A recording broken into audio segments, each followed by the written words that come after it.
Sir, you're charged with especially aggravated kidnapping. You're also charged with aggravated assault, and you're charged with theft of a firearm worth less than $2,500. You're talking about stuff that is not You will bring the jury. Hello and welcome to the Court of Public Opinion. I am the Recovery Addict, and boy, do I have a case for you today. Why is the dog chewing on this guy? I think they have got the wrong guy They got the wrong guy, and the dog was biting him. He roughing him up quite a bit. There's a lawsuit. 9 out of 10 judges prefer watching the Recovery Addict live stream in their courtroom. The fireworks are not done. Now we're getting commentary on the case. Dati mihi Anglican praise service. Is that correct? I didn't ask you to interrupt me. That's literally not true. Oh, for Trump's sake. Good morning. Welcome to the Court of Public Opinion. I am the Recovery Addict. Good to have you here today. Happy Tuesday to you. One more day to the halfway mark. Hello, hello. Your ears are safe this morning, but I make no promises for tomorrow. Oh, there I am.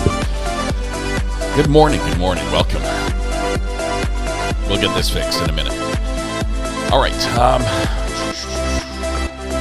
Walking through a fog with my bestie's parents passing. Oh, my goodness. Oh, man. Kim R., I'm so sorry. So sorry. If there's anything you can do, let us know. We have to officially recognize and welcome Fran Fitzgerald, who is first in chat today. Fran, congratulations. Your promptness and punctuality has won you the internet. Yes, that's the prize. It's also the punishment. Everything IP related worldwide is your responsibility. Thank you very much. And Tammy Taylor. Tammy Taylor. Thank you for the Unk Alert. There's Fran's award on the screen for the record. To make everything official. Good morning. How's everybody doing today? How is everyone doing? We may have a Rose Petal Trial Part 2. I know. And I was thinking about Brian Koberger as well, which I might actually go look for his handwritten. I think we have his handwritten. Oh, the thing's working. Yay. Let me check and see Koberger if we have that filing.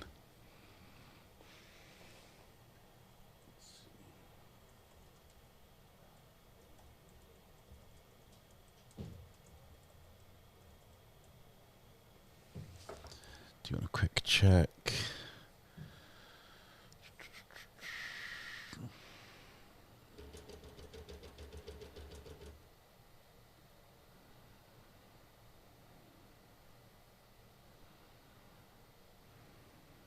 Take it back. There should be a document somewhere. That's not it. Hang on one second. That's a T-Mobile commercial. I was reading this online overnight, and I don't know where I found it now. Somewhere there's a handwritten copy of his request. Might actually be a motion, a filing of some sort. Tumwater Troy, thanks for the golden poop. Appreciate it. Or golden happy poop. Thank you. There's a difference, I guess. Yes. Good morning. Walker says, my hometown was devastated by tornadoes yesterday. So many homes destroyed or badly damaged. I can't stop thinking and worrying about it, but nothing I can do at 1,000 miles away. Oh, my goodness. I don't remember what area that was in, but I saw pictures of a tornado on Twitter. And, yeah. Queen Lady Wolf says, as the Gobble Drops has a copy of that. Let me look. Thank you very much. Appreciate that. Tomato Troy says it's much better than just poop. It's happy poop too, though. It's golden happy poop, though. 80s Music Man, welcome. We caught you walking in, flipping on the lights. Thank you. A few things going on. We've got some court cases we're going to try to pop in on. We've got Judge Dad has some stuff going on that's his day's a little more difficult because here let's listen. He's going to put it in his own words. Can I get your name in the jail? Let's listen. Sir, what is your name? Terry Smith. Terry Smith. That's the one that you already did. Thank you very much. Oh, I already did yours, sir. It's a long story. Neighborhood Defender Services is on strike. I set all those for August the 11th. The lawyers, I don't understand all of this, but that's just what I was told. They're on strike. I called your case, and I've adjourned it to August the 11th, okay? Yes, sir. All right, I'll see you here then. Good luck. Neighborhood Defender Services are on strike. What is it? Is that the public defenders? Neighborhood Defender Services. I'm not sure if I don't think that's the public defender's office, but I don't know. It might be. Yes, birthdays. Let's Lois, thank you very much for the reminder. Let's get the birthdays done, and then we'll dive into which courts we're going to watch and where. We may have if we can find the case that we were watching before, which I'm still looking for. We've got the guy with the hearing that's going to be today. I think that's in Michigan or Wisconsin or something. Birthdays. Little Miss Princess, me, and Susie Hat. By the way, Josh, thank you. Sent me some documents. Just want to make sure I've got both of them. Have you seen the one that's a 2-page handwritten? Has anyone seen that one from Coburger? Let me know. I got those two, Josh. I'm just looking for the handwritten one. All right. Little Miss Me and Susie Hat, 44. We've got to sing birthdays because I keep getting sidetracked. So quickly, wherever you are, if it's legal and you're able, stand up, take a deep breath, shoulders back, project your voice to the back of the room, blend your voice with your neighbor, and warm up with me if you will. La la la la la la la. Got it. We're good.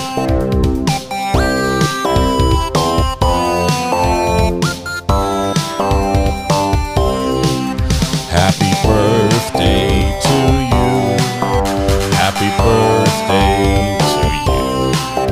Happy birthday, Miss Princess B, Susie Hat 44. Happy birthday to you. There you go, Little Miss Princess B and Susie Hat 44. Happy birthday. I realize there are many wonderful days, but today is your special day. And there are a million places you can be and a billion people you could be with, but you chose to be here and celebrate with us. The privilege, pleasure, the honor, the joy, that's ours. Hopefully we can turn that joy right back to you. Make your day just a little bit more special. Begin by helping yourself to free pancakes at Denny's, IHOP Village, and Waffle House, McDonald's, Tammy the Lips House, Andy's Grill, Bob Evans, and Cracker Barrel. Whew. I'm not sure if I understood it how fast I said that, but free pancakes. And it looks like Tammy Dunlap was the winner. Headed over there now. I don't know where you are, Tammy, but hope you got them hot and ready. Sorry, Little Caesars, don't sue me, but you guys haven't had a hot and ready pizza in years. Little Caesars. I mean, I'm just talking about my local stores. I order a hot and ready pizza. It's like, all right, that'll be hot and ready in like 20 minutes. I'm like, what part of ready? Yeah, never mind. All right. No gripes today. It's Tuesday. Oh, good. I'm in time to flip. Yes. Don't let them burn, whatever you do. Burnt birthday pancakes are no bueno. Let's see if I can find this. Boom, boom, boom, boom, boom.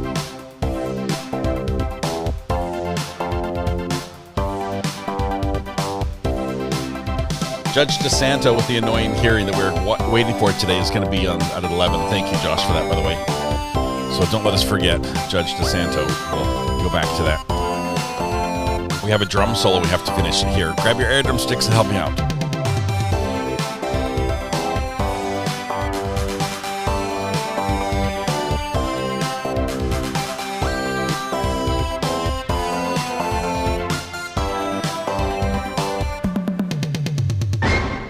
Beautiful. Beautiful. All right. Let's do a quick BK search. Brian Koberger. See if I can find this document. Where was it?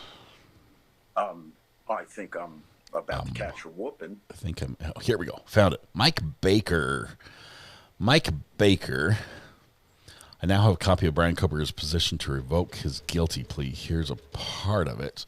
Is that what I have?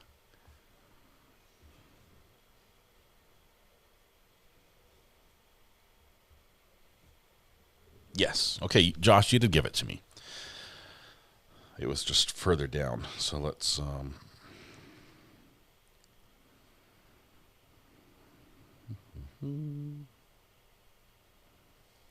copy link and then paste it up here. Does that work? Maybe. Oh, it's a CDN FBSX BFBX.com thing, which never works for me.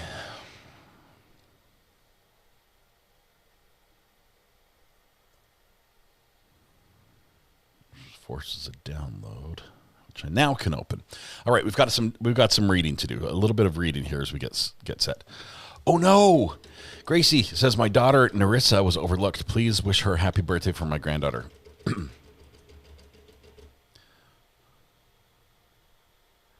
Is she granddaughter or daughter, Gracie? Just trying to... Either way. That was not the button I wanted to push. Sorry, Narissa, we're so sorry we missed you on the birthday song. Happy birthday to you. Happy birthday, Narissa. Hope you have a wonderful birthday. I'm sorry we missed you in the original song, but you get all the pancakes and this little bit of the song just for yourself. So happy birthday. Have a good one. Thank you very much. Sorry. My bad. Judge Boyd, don't come at me. Happy birthday, Narissa. I hope you have a wonderful birthday. Let's see. Oh, Sherlock Mel. This is something I wanted to bring up. Thank you for putting this in there because it reminded me. I was thinking about this the other day. We were thinking about Brian Kober now trying to withdraw his guilty plea and get a trial. We're like, how terrible this would be. Remember that some of the family members really, really want this. Really want it. They want the trial. They want to face him and have him face his crimes and be convicted. They want the conviction, trust me. And so that was interesting. So they said they would happily support a death penalty trial for him. I don't think the judge takes that into account when he makes a decision on the appeal, but it's going to be quite interesting if that goes forward because the Idaho prosecutors took a ton of heat for cutting a deal with him when the family was livid. I think they even walked out at one point. All right, let me bring this up on screen and see if we can take a gander at what and why Brian Kober thinks that he gets a redo. Let's do. Okay. There we go. Can you guys see this? Yes. No. Maybe so. All right. This is one of our documents here. This is the penmanship of a currently convicted killer. This is Brian Koberger's handwriting. This is not a lawyer, and you can see he's got his IDOC number in there, 163214, stamped July 27th, which was yesterday, in the District Court of 4th Judicial District, State of Idaho, in the country of Ada. Brian C. Koberger. His penmanship strikes me to be not good. Like, I would expect this type of writing for somebody who was handed a pen and a paper, but no clipboard, and who does not have a wall or chair or desk handy to put the paper on. It looks like they sort of held the paper in their hand, or I mean, there should be like holes in the paper periodically where the pen pokes through. It is juvenile. The Judge Hippler, that is different writing. Well, definitely different. The R on Hippler is different. The G is different. Yeah, that's definitely somebody else who filled in the case number and the judge information. Petitioner alleges place of detention and custody is Idaho Maximum Security Institution. He knows where he's at. That's good. Name and location of court which imposed judgment and sentence. That's Ada County Courthouse, 200 West Front Street, Boise, Idaho, 83702. And the case number is right there. Offense convicted, 4 counts of capital murder and felony burglary. Okay, got it all. That is one of the biggest semicolons I've ever seen on line 3B. But he stuck it right there in the middle, and it's quite prominent. So that works.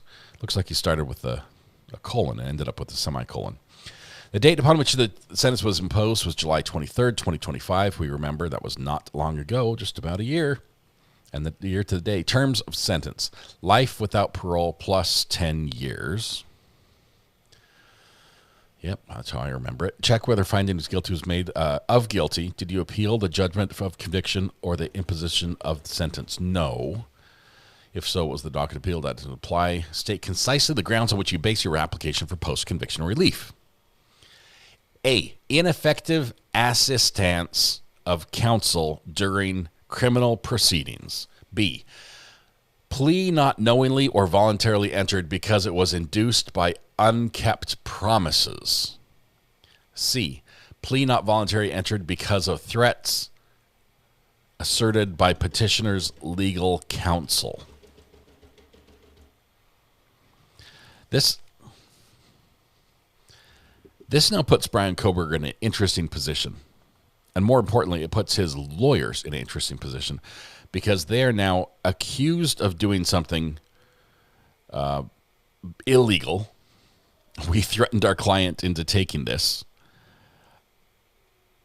and we made promises and didn't keep them. And we didn't do what we were legally required to do to provide counsel to our client during these proceedings. And all their communications are protected.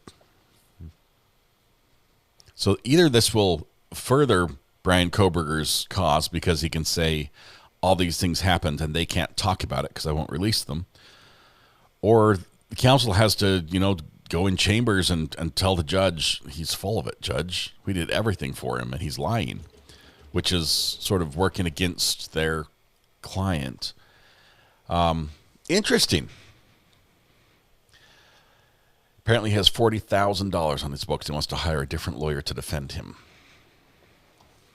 Privilege goes out the window. Makes his attorneys into witnesses. Threats from his own attorney. We'd love to hear what it was. We'd love to hear what they threatened him with. I seem to remember the counsel getting up at one point just weeks before his guilty plea and passionately asserting to the court that not only are we just fighting to have the state prove its case, but we each independently, wholeheartedly, and wholly, with every fiber of our being, believe in our client's not just right for a fair trial, but innocence, that he is not guilty of the crimes that he's committed. I mean, they put their reputations on the line for him. And now under the bus they go in A, B, and C of Part 7. Prior to this petition, have you filed with respect to this conviction? No petitions for state or federal court for habeas corpus. Any other petitions, motions, or applications? No, this is the first one.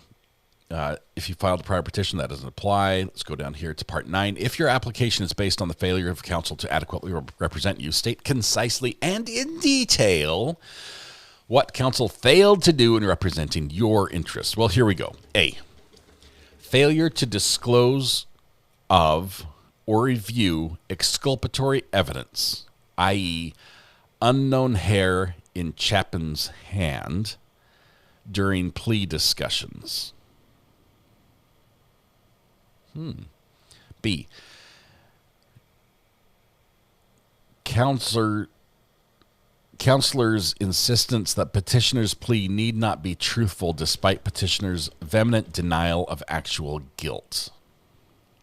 So his lawyer told him that he didn't need to be telling the truth to his plea. Or something like that.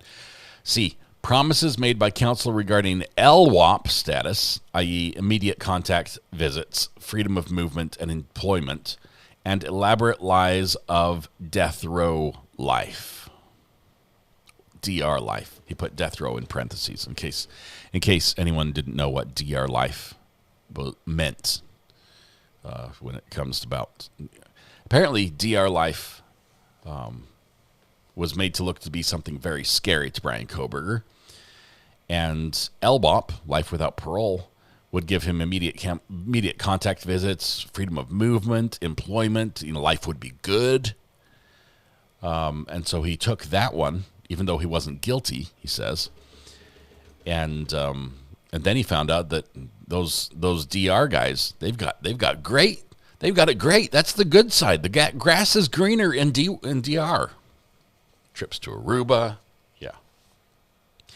Are you seeking to leave the proceed in forma pauperis? That is, requesting the proceeding to be at county expense. If your answer is yes, you must fill out. He says yes. I'm poor. Please pay for this proceeding. So there's that. Are you requesting the appointment of counsel to represent you in this case? If your answer is yes, you must file a motion for the appointment of counsel or supporting affidavit, as well as motion and affidavit fee waiver. Yes. Give me a free lawyer. State specifically the relief you seek. a withdrawal of guilty plea. The petition may be accompanied by affidavits in support of the petition. Forms are available. He signed it.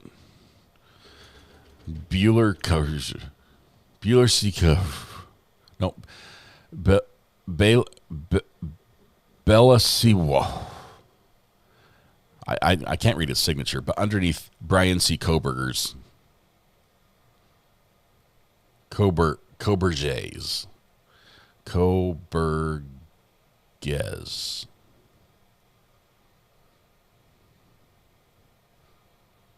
Spelling's hard, even when it's your own name sometimes. Brian Christophers. Why is he doing his backroot? Why is he doing backroot R's? This should be Christopher and Koberger. And we've got a forward R, or at least an attempt at a forward R right here. And forward R, Christopher here. But on the ends, he's reversing his R's like there's some sort of code. I'm sure Reddit has already jumped all over this and has deciphered it and understands that the aliens are in fact watching and controlling the whole scenario. Brian Christophers Koberges. And then this signature and this signature, I'm sorry, do not match. BRYANCKOHBERGER.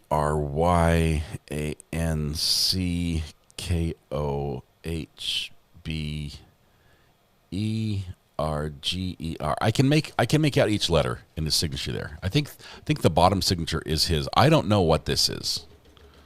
What that part, this part up here is I don't know. But we're not done. Certificate of mailing, and he sent it to William Thompson, that's Santa Claus attorney, Ashley Jennings, Lato County, a county prosecuting attorney. Once again, that's his like initials. And here we go. We have more. The R's are just faster, and the circle is closed. I don't know. Backward R's. What could they mean? Let's dig deep.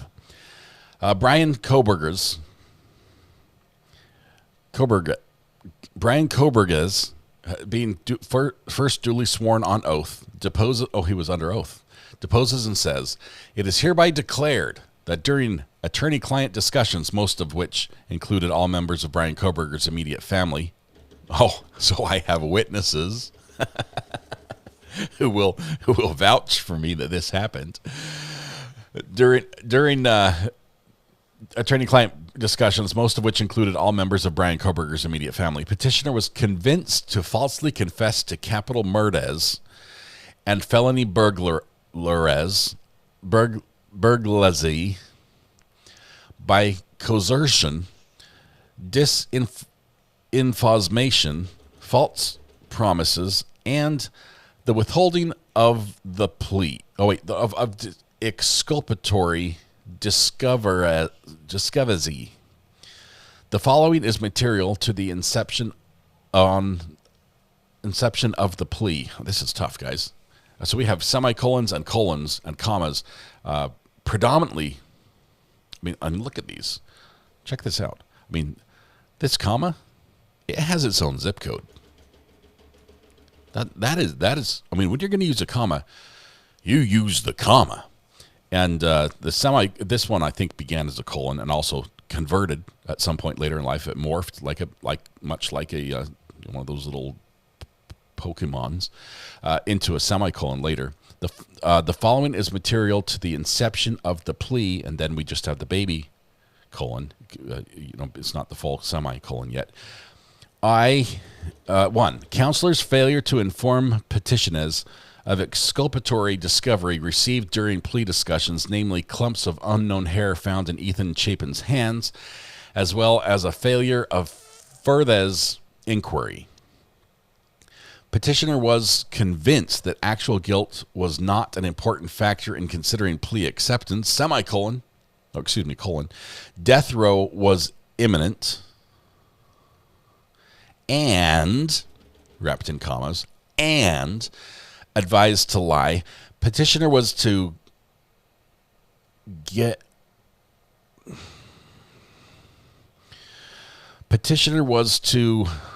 help me here.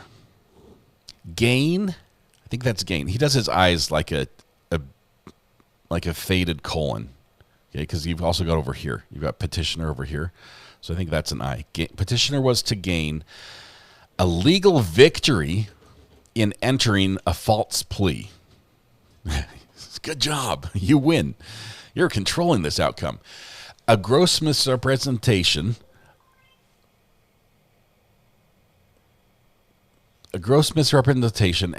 And promises regarding what a life sentence would immediately afford petition as, and a gross misrepresentation of death row in Idaho, including an elaborate, fabricated story of counsel's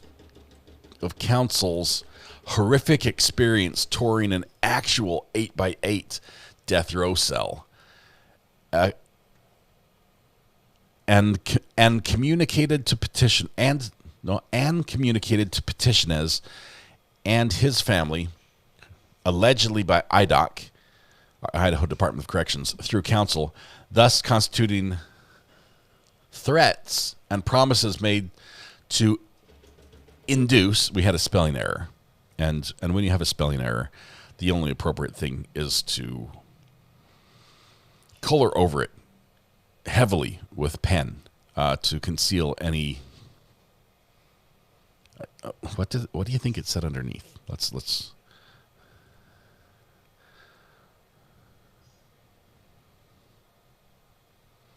I think he just spelled it wrong. INDUCE, induce, and then he's got the in parentheses induce. In case you can't read this induce, this is the a substitute replacement for the first induce. So it's like a double induction. I think there's a movie about this. A plea agreement. And then we've signed it, Brian Koberger, best signature so far, until the last one, which gets even taller.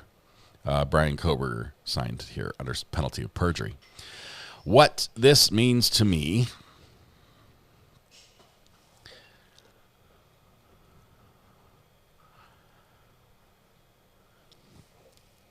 that he wants a hearing, and he wants his family to testify that this is what happened.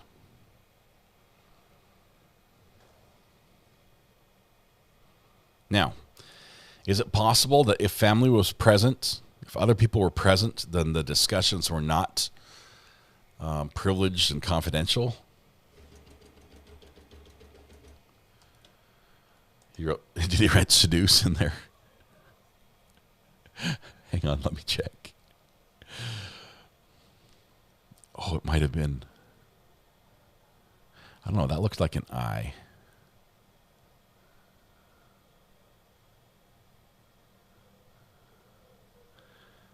Interesting. Well, go figure. So he's been writing letters. I think we have another one here.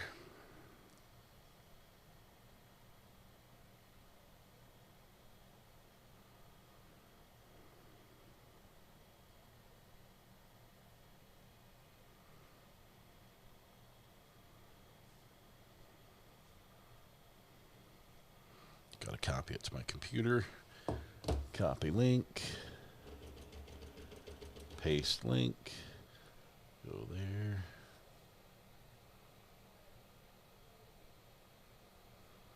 And we'll bring this one up.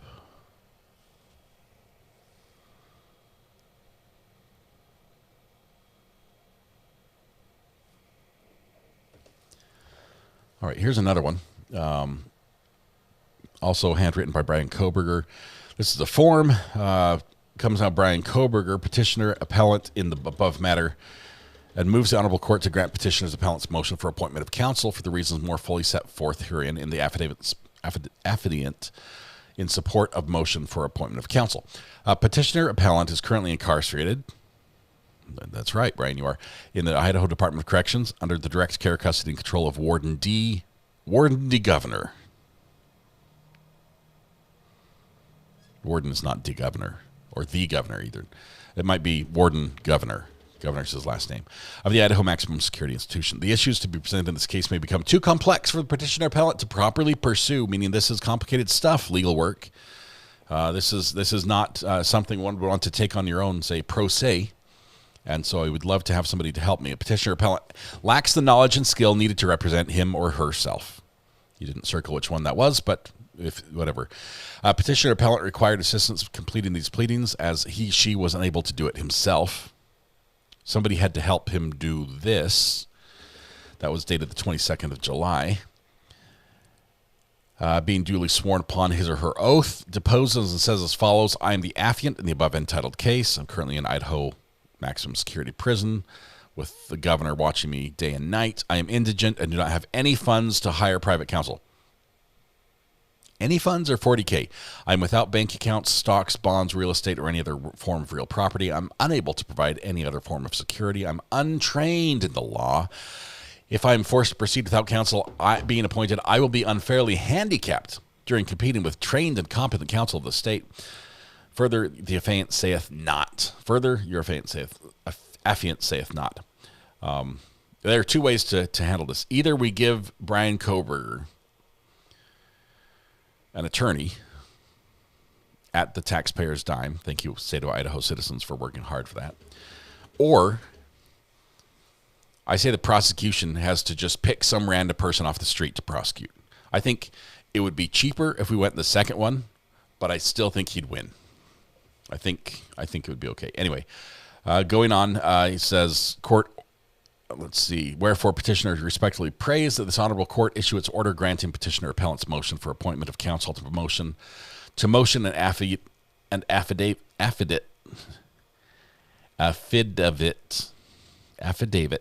can say it, don't clip that, in support of appointment of counsel and represent his or her interest, and in the alternative, handicap the state in the prosecution by using a pro se prosecutor. No, just kidding. Or in the alternative, grant any such relief to which it may appear the petitioner is entitled to. So there's his request for that, and certificate of mailing. He sent it to all the appropriate people and signed everything, and it's good. Do we think he contacted the TikTok psychic? I bet a lot of people have been in contact with him. I like the Idaho House forums. I do as well.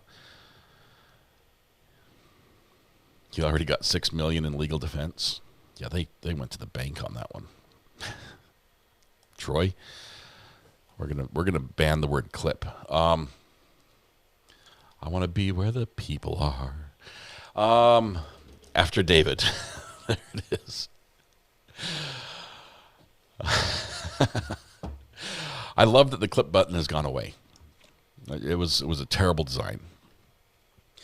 All right. That being said, we have a court case we're going to go to that's supposed to start right now in whose court is that? DeSanto's, right? Let's see if we can find Judge DeSanto really quickly. Judge DeSanto. Just do a quick. That's not it. That's a copy of it.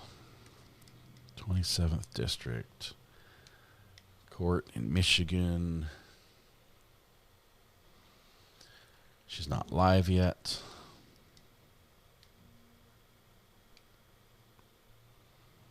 So we'll keep an eye on that. Let's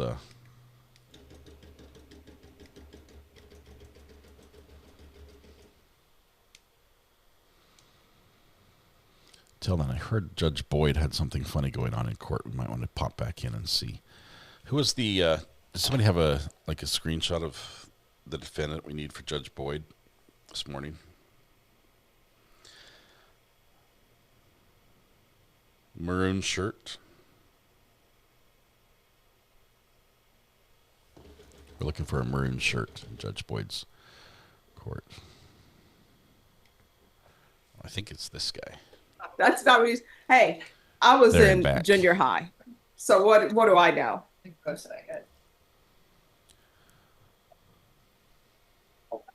The bailiff's talking to the maroon shirt guy. Let's see if they. They're still doing something back here. An officer came to testify, and they brought in fentanyl, which, like, why you bring a photo? It's fentanyl, meth, and marijuana, and it stunk to high heaven. We're going to listen to this story. Hang on. I mean, that's some strong scent. But okay, you remember that trial? Back up. Thank you. Somebody smells like marijuana in judge's court. Nice purse, by the way. Looks like a wicker basket. A white wicker basket. I think it was made out of a front porch chair.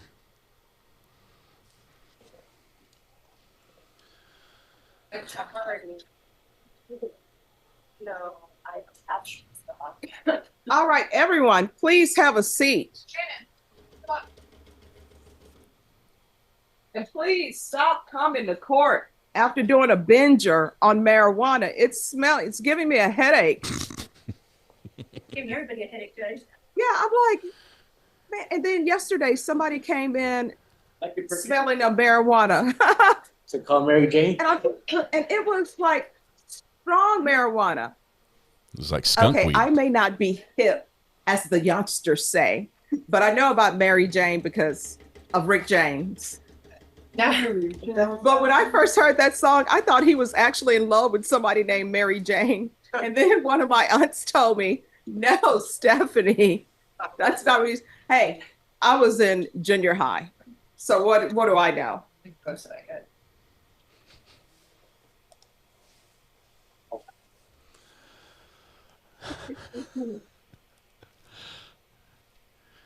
What 87 is family violence. 187th court is the district court the judge is over. So it happens to also be the penal code for murder in California, but all the juicy stuff she says off the record.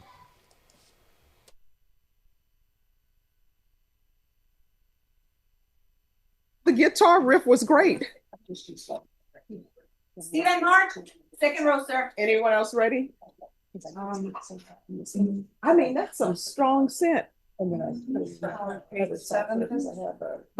okay, you remember that trial we had where an officer came to testify and they brought in fentanyl, which like, why you bring a photo, fentanyl, meth, and marijuana, and it stunk to high heaven in here. And so I'm like, we have Lysol, let's spray it.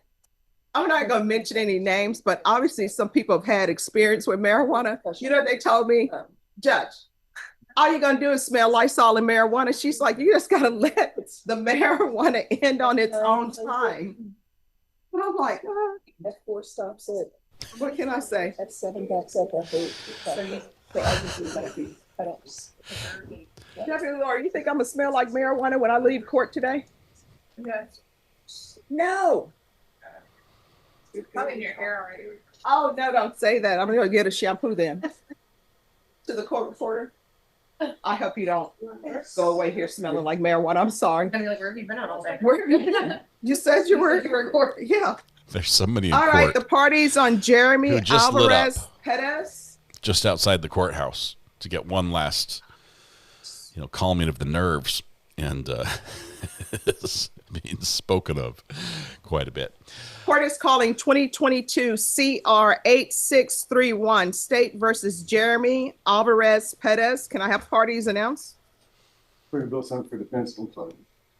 Right for the state. And excuse me, miss. And what's your name? Madison Johnson. All right. She's an intern in my office, Judge. She's a 3L, a rising 3L. All right. So he's your supervising attorney. We should put your name on the record. Thank you. All right. So, Mr. Perez, did you review the motion to enter adjudication of guilt and revoke community supervision with your attorney, and did you understand it? Yes, ma'am. Are you the same Jeremy Alvarez Perez who was placed on deferred adjudication in 2022 CR 8631 for the offense of aggravated assault with a deadly weapon on November 29, 2022 for a period of 7 years? Is that you? Yes, ma'am. All right, state. Judge, will be proceeding on a violation of condition number 40. Specifically, that on or about the 5th day of March 2026 in Berry County, Texas, the defendant, Jeremy Alvarez Perez, did then and there failed to abide by the TPF program in violation of condition number 40. How do you plead to that? True or not true? True. All right, did you understand by pleading true to violation of condition number 40, the court could find it true, grant the motion, find you guilty and sentence you up to 20 years in the prison and up to a $10,000 fine? Knowing that, do you still wish to plead true to violation of condition number 40? Yes, ma'am. Court will find violation of condition number 40 true. Is there a proposed agreement? There is, Judge. The agreement is to go along with the recommendation of probation, which is to alter amend for GPS with curfew, evaluate for ISP supervision and TAP, as well as add regular UAs for the defendant's self-admission for THC consumption. Here's my question. What's this, the failure to abide by the GPS program? What does that actually mean? What did he do or is alleged to have done? Yeah, moment, Judge. Yes. And Your Honor, if I could give some. Sure. Basically, this seemed to be an issue that he was having, and this is my counsel with him, with the battery. And that seems to, and that is addressed in the documents and how he. What I want to know is, did he cut off the monitor? No, Your Honor. No. It looks like from what happened, the GPS monitoring device rather went dead, and they were no longer able to track him through the GPS system. So when did it go dead? On March 5th, 2026. And when was he arrested? It would have been recently, judged within the last few weeks. Oh, say, okay, so from March 5th, 2026 till now, and I'll just give him till June. Let's say June 1st. Was there any contact with probation? Because his monitor is dead, so where is he? I believe he, and again, this is in my consultation with him, was contacting probation. There was some confusion as it relates to that. He works, he's a welder, works with Armadillo builders. He's been at home, and they were trying to figure that part of it out. At some point, which should probably be confirmed in the notes, the probation said that he needed to come in, I believe, right? And then, but I don't believe he came in that day that they said for him to come in. Is that accurate? So we need to have Miss Abrams come back because there are some questions I have with the GPS issue. Yes. All right, so she should be back in a few minutes. We need to know the details. All right, thank you.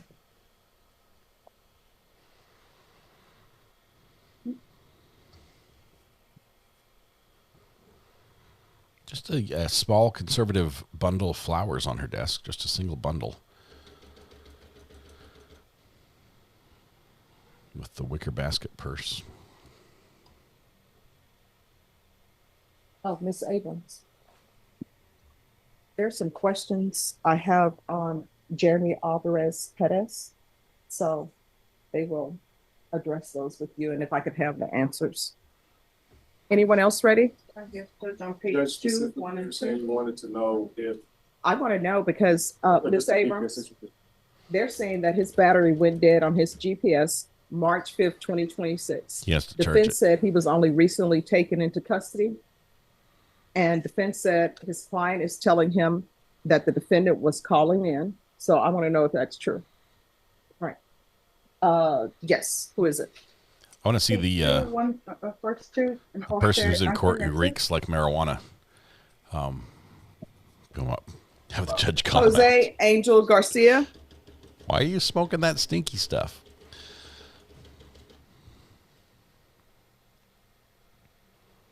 Like back in the day, it used to, like, stinky was good, right? But stinky does not equate great now. Hello. Yes, counsel. Morning, Your Hi. Honor. Morning. Good morning, Your Honor. Good morning. It's a polo shirt. So have y'all reached an agreement? Because otherwise you're up for trial today. I understand that, Judge. I have a sciatic issue that's going down my leg since Sunday. Maybe seemed to get better a little bit yesterday. I thought I'd make it through today, but it's just gonna. I mean, I really need to go see that. All right. Well, let us know what they say. Your client needs to be back at 1:30. All right. Thank you. Thank you. Welcome. The All right, who's judge next? pulls out his sciatic nerve issue excuse, and Boyd says, okay, bring a doctor's note. I've had that sciatic. Now he has to go to the doctor. You can't just sleep this one off.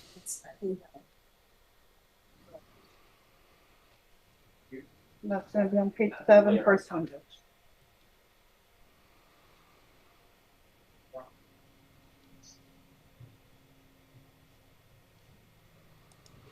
Allie G, if you have the freedom to choose, I would recommend going with the one that you're happiest working with. Sometimes we don't get that freedom, so sometimes you have to do what you have to do. But there's something to be said about loving your job. All right, we're back on the record in 2022 CR 8631 State versus Jeremy Alvarez. Nothing else happened. They don't like the system. And I'm sorry, which trial? just 1 second. It's kicked me out of Odyssey again. Let's see if he actually was calling and trying to get his battery issue on his GPS sorted. We were waiting for Stinky. All right. Yes. So on this case, what is the report back from the court? Your Honor, we talking to probation. He did make phone contact. His phone contact with him, but this was in March. The phone contact was told that he needed to check in with the GPS folks to get the issue addressed. In my conversations, all of this lines up with what he was telling me when I met with him at the jail, that he didn't really know what to do, but he kept it because he didn't think he was in trouble and that it would work because he didn't cut the monitor. He's not necessarily, technically proficient, but that's pretty much where we are. And then when it didn't pick back up, the state, that looks to go in alignment with the MTR itself. That's when they put it up because he needs to come into compliance with the GPS monitor. But he did call. All right, probation. The guy's a welder. I think he can What is figure your out a charger recommendation cord. in this case?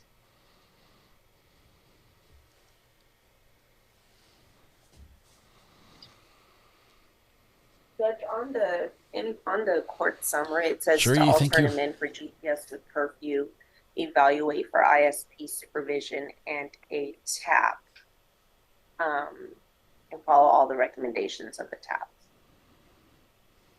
Fundamentally, Judge, I think he's been a good probationer with the exception of this issue. Fundamentally, with the exception of that first blip on the screen he had, and he did fall in line. The He does blip on have the screen. 7 children with him and his wife that he does support. He's a welder, works with Armadillo Building. He is. I don't know why when people have issues with certain things, they don't come to the court and ask. I tell everybody to come to the court if there's an issue. And your technical proficiency, you have enough proficiency to know where to go to get a bunch of tattoos, right? And people should know how to pick up the phone. People should know how to come to court. You know where the court is located. All right.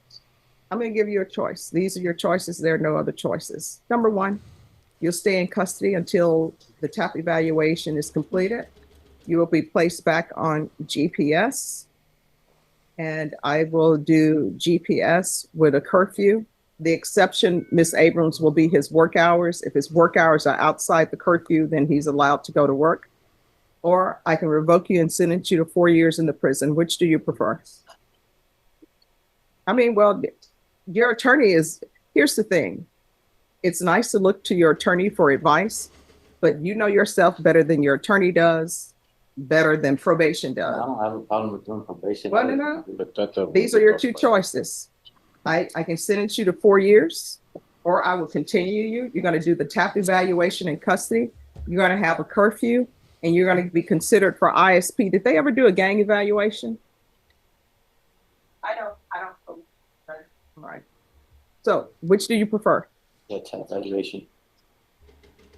All right. As previously stated, the court is finding the violation true. The court will deny the motion. Alternate amend conditions to the following. TAP evaluation in custody. If for some reason they release you and they're not supposed to, next business day, you better be walking into this court and say, hey, I've been released by mistake. You understand? Yes, ma'am. There's going to be GPS waive fees with curfew until further notice. Ms. Abrams, what do you want the curfew hours to be? That's what she means.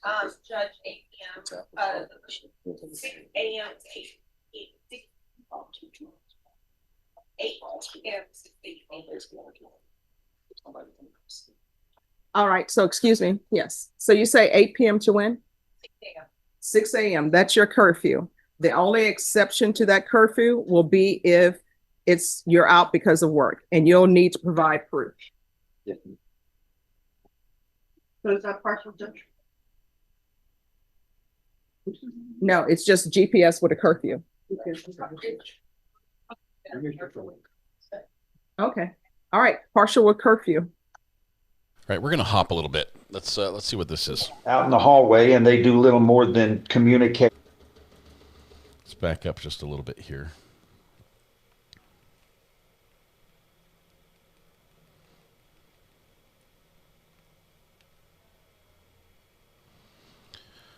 See what Judge Stevens is doing here this morning.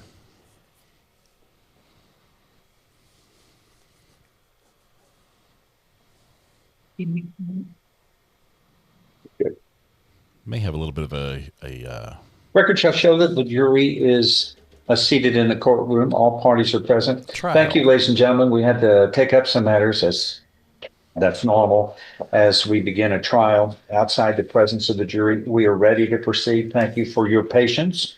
What I'm going to do, first of all, is swear all of you in as jurors in this case. Please raise your right hands. Do you and each of you solemnly swear or affirm that in the case of the state of Texas versus Raymond Pickles, you will a true verdict render according to the law and the evidence, so help you God? I love his sing-song voice. Lower your hands. Ladies and gentlemen of the jury, by the oath that you have just taken as jurors, you have now become officials of this court and active participants in the public administration of justice. If at any time you cannot clearly hear the proceedings, please raise your hand. We want to make sure that you can clearly hear what's being said from the witness chair and also see exhibits clearly as they are being produced and admitted. Now, no one may discuss this case with you during your service as jurors until you go back together and deliberate amongst yourselves. And likewise, don't feel offended if you happen to run into the attorneys out in the hallway and they do little more than communicate hello. They don't communicate with you and talk to you. They'll greet, but they're not going to speak to you. To maintain the integrity of the jury system, the law prohibits them from speaking with you until you are released at the end of this trial. And then they always like to speak with you and get any feedback that you want to give as jurors. If someone does contact you or tries to contact you about this case while you are jurors, please report that at once to one of our bailiffs. And likewise, don't discuss the evidence in this case with your fellow jurors until you are instructed at the end of the testimony to go deliberate. And likewise, be careful about speaking about this case while you are jurors with your spouse, significant other, friends, or anyone else, as you shall not discuss this case until this court releases you and discharges you from jury service, except for your deliberations together at the end of the evidence. That guy just set off the metal And detector. likewise, be careful about reading any newspaper articles, watching any television reports, or listening to any radio reports that may discuss this trial. Turn the channel or mute the sound. Again, we don't want outside information for you to know except what's here in the courtroom. Now, some jurors like to take notes, and if you want to do that, that's fine. However, those notes are for your purposes only. You are not allowed to show them to others, including jurors, that they may be indicative of some matter that you noted. They can be used to refresh your own recollection during deliberations if you wish, as to what the evidence you recorded was. I think I'm going to fast forward through some of this. Also, don't go to any of the locations referred to by the witnesses in this case, nor perform any type of individual investigation of the facts on this case on your own. You will receive all the evidence here in the courtroom. Okay, we're going to fast forward just a little bit. And so, let's see. Record on your behalf, you may be seated. Hang on. Wait. In state of Texas did then and there intentionally. We want to read this indictment here. Common sense and the instructions of law in making your decision as to what the facts are. At all times, it is your foremost responsibility to make certain that justice is done in this case, in accordance with the law presented to you and the evidence presented. At this time, I'm going to ask the state of Texas to please recite the indictment, and the defendant shall rise. From memory. Don't read, don't cheat. In the name and by the authority of the state of Texas, the grand jurors for the county of Jefferson, state aforesaid, duly organized as such at the January term, AD 2023, of the Criminal District Court of Jefferson County, in said county and state, upon oath in said court present that Raymond Pickles, hereafter styled the defendant, on or about this the 6th day of June 2023 and anterior to the presentment of this indictment, in the county of Jefferson and state of Texas, did then and there intentionally, knowingly, or recklessly cause bodily injury to Charles Ford by striking Charles Ford about the head and body with pins, and the defendant did then and there use or exhibit a deadly weapon, to wit pins, that in the manner of its use and intended use is capable of causing serious bodily injury or death during the commission of said assault. And the defendant did then and there know that said Charles Ford was a public servant, to wit, a Jefferson County Corrections Officer in the lawful discharge of an official duty, to wit, transporting said defendant with the correctional facility, against the peace and dignity of the state, signed by the foreman of the grand jury. Raymond Pickles, as defendant in this case, you've heard the indictment read by the state. How do you plead it as, guilty or not guilty? Not guilty. Not guilty is entered into the record on your behalf. He didn't do it. You may be seated. State may make an opening statement at this time if you wish. Good morning. This is, as far as evidence goes, it's going to be a relatively simple trial. And what I'm going to tell you is not an argument this morning. That'll come later on after the evidence is presented. What I'm going to tell you now is what I expect the evidence to show you, or what I'm going to present to you. Kind of give you a roadmap of what's going on. So back in June of 2023, Raymond Pickles was in what they call isolation cell. And you're going to hear from Lieutenant Charles Ford, who is the complainant in this case, that Raymond Pickles was in that isolation cell because he threw some feces on Lieutenant Ford in the past, and they put him in isolation. Bingo. And then he kept doing things to stay in isolation, so they kept him in isolation. On that day, on June 6th of 2023, Lieutenant Ford was ordered by his captain to take Raymond Pickles and remove him from cell number 6, isolation cell 6, down to isolation cell 1, so they could do maintenance on cell 6. It was a simple thing. You go down, you tell them, pack up your stuff, move down here to this cell, and everything's good. You're going to hear that Mr. Pickles decided that he's not going to do that he didn't want to move. He claimed that the other cell was full of feces and urine, and that it smelled, and that they were just trying to get him down there to put him in a bad cell. You're going to hear from a couple of the jailers who talk about the fact that cell had just been cleaned. They had cleaned it. It was clean. Matter of fact, you're going to get to see a video of the incidents as they occur. There's no sound, but there's video of Lieutenant Ford, several other officers trying to talk to Mr. People to come out and go down there. You're also going to see one of the officers actually go down to the cell just to show him. He walks down to the cell, and you'll see him stick his head in, and he's in there for a little while looking around, making sure that everything's okay, and comes back. And still Mr. People won't come out. What you're going to notice in the video, if you look real closely, is you're going to notice that when you see it, Lieutenant Ford's going to point out that right when he starts talking to him, you're going to see that he has his hands wrapped up with cloth. And he's ready to fight. And that's always a bad thing with inmates. So they try. You're going to see probably about 4 or 5 officers talk to him in the window and try to cajole him to come out and do it peacefully.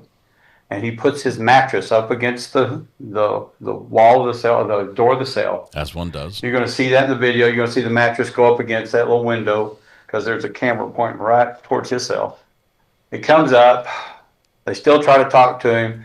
So they decide to do the next step up. And the next level up is tear gas. We got these little pepper balls in this little gun. And since he's plugged up his little food tray thing where they also stick their hands out to be cuffed so that they can come out and be transported to another place. They fire 3 or 4 pepper balls sprayed up in the top to kind of try to get him to comply. And still, he doesn't stick his hands out. He doesn't do what he's supposed to do. He still keeps the mattress up against the door. And so now they have to do what they didn't want to do, which is go in and take him by force. So there's 4 or 5 of them that go in, and they all stand around and they open up the door. You'll see him open up the door. You'll see him come out. And in both of his hands, he has his hands wrapped, and he has ballpoint pens, and they're trying to tackle him, and he's trying to swing. And you'll see him actually hit the floor, and they go down and get in a bundle. And while they're down on the floor, you're going to hear one of the Sergeant Anderson. He's going to tell you that Raymond Pickles strikes Lieutenant Ford with the pin in the face and in the neck area. You'll see some blood up here around his up above his eye, some scratches down here. You'll also hear Lieutenant Ford say that while they were down there, that after they got his hands restrained in front, that Raymond Pickles leans up and scratches his whole face, and you'll see the scratches down the side of his face. It's not buying this. And you're going to hear all the jailers talk about how they finally got him subdued. They finally get him down to cell number 1 and put him in cell number 1, and he starts fighting again. And so they have to take him and they put him in what's called a wrap. And a wrap is kind of like putting somebody in a burrito wrap. It wraps them up so they can't hurt themselves, can't hurt anybody else. And then they have the nurse check them out, and everything's fine with him. The only one injured out of all this is Lieutenant Ford. You're going to hear all the officers, or most of the officers, say that Mr. Pickles was continually yelling out, "I'm going to kill you, Ford. I'm going to kill you, Ford." That this was a personal thing that he was going to do, and he planned on doing it. You're also going to hear that they used the least amount and that there were no injuries on Mr. Pickles. When they got him down there, there was not an injury on him. He did not have a bump or bruise or anything, that they used just what they had to get him where they needed to. Then we're going to switch to April of 2026 this year. You're going to hear from Officer Tinker, who has an incident with Mr. Pickles. Mr. Pickles lays on the floor and refuses to move again, and so they're going to have to use force to get him up. And you're going to hear Officer Tinker tell him that he's going to use some language that I'll let Officer Tinker read it out loud to you. Oh, goody. But during that conversation, he also tells him, I've stabbed. No. And during opening statement, don't interrupt, sir. It's his version of what he expects the jury to show. Don't object. That's not for you to object to. Stay quiet. You get your chance to make an opening statement. Proceed. Thank you. That's the rule of law. The defendant's going to tell Officer Tinker that I've stabbed supervisors before. I got away with it. I'll get away with it again.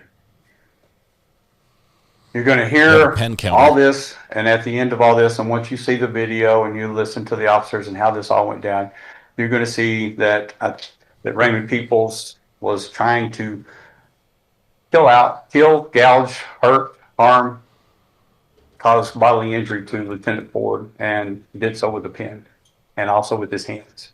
I look forward to presenting the case to you. All right, Mr. Pickles, do you want to make an opening statement at this time? Yes, you can defer until after the state rests. You want to make it now? Go ahead.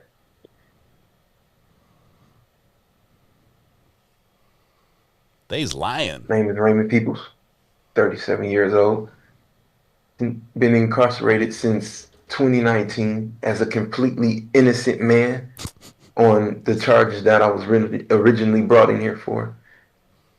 And what you're going to find out, this charge right here specifically, is merely and completely, solely retaliation, especially through conspiracy or whatnot. This charge and the other charge with implements for escape solely is retaliation through conspiracy or whatnot. And you're going to also see, it's going to be a lot of.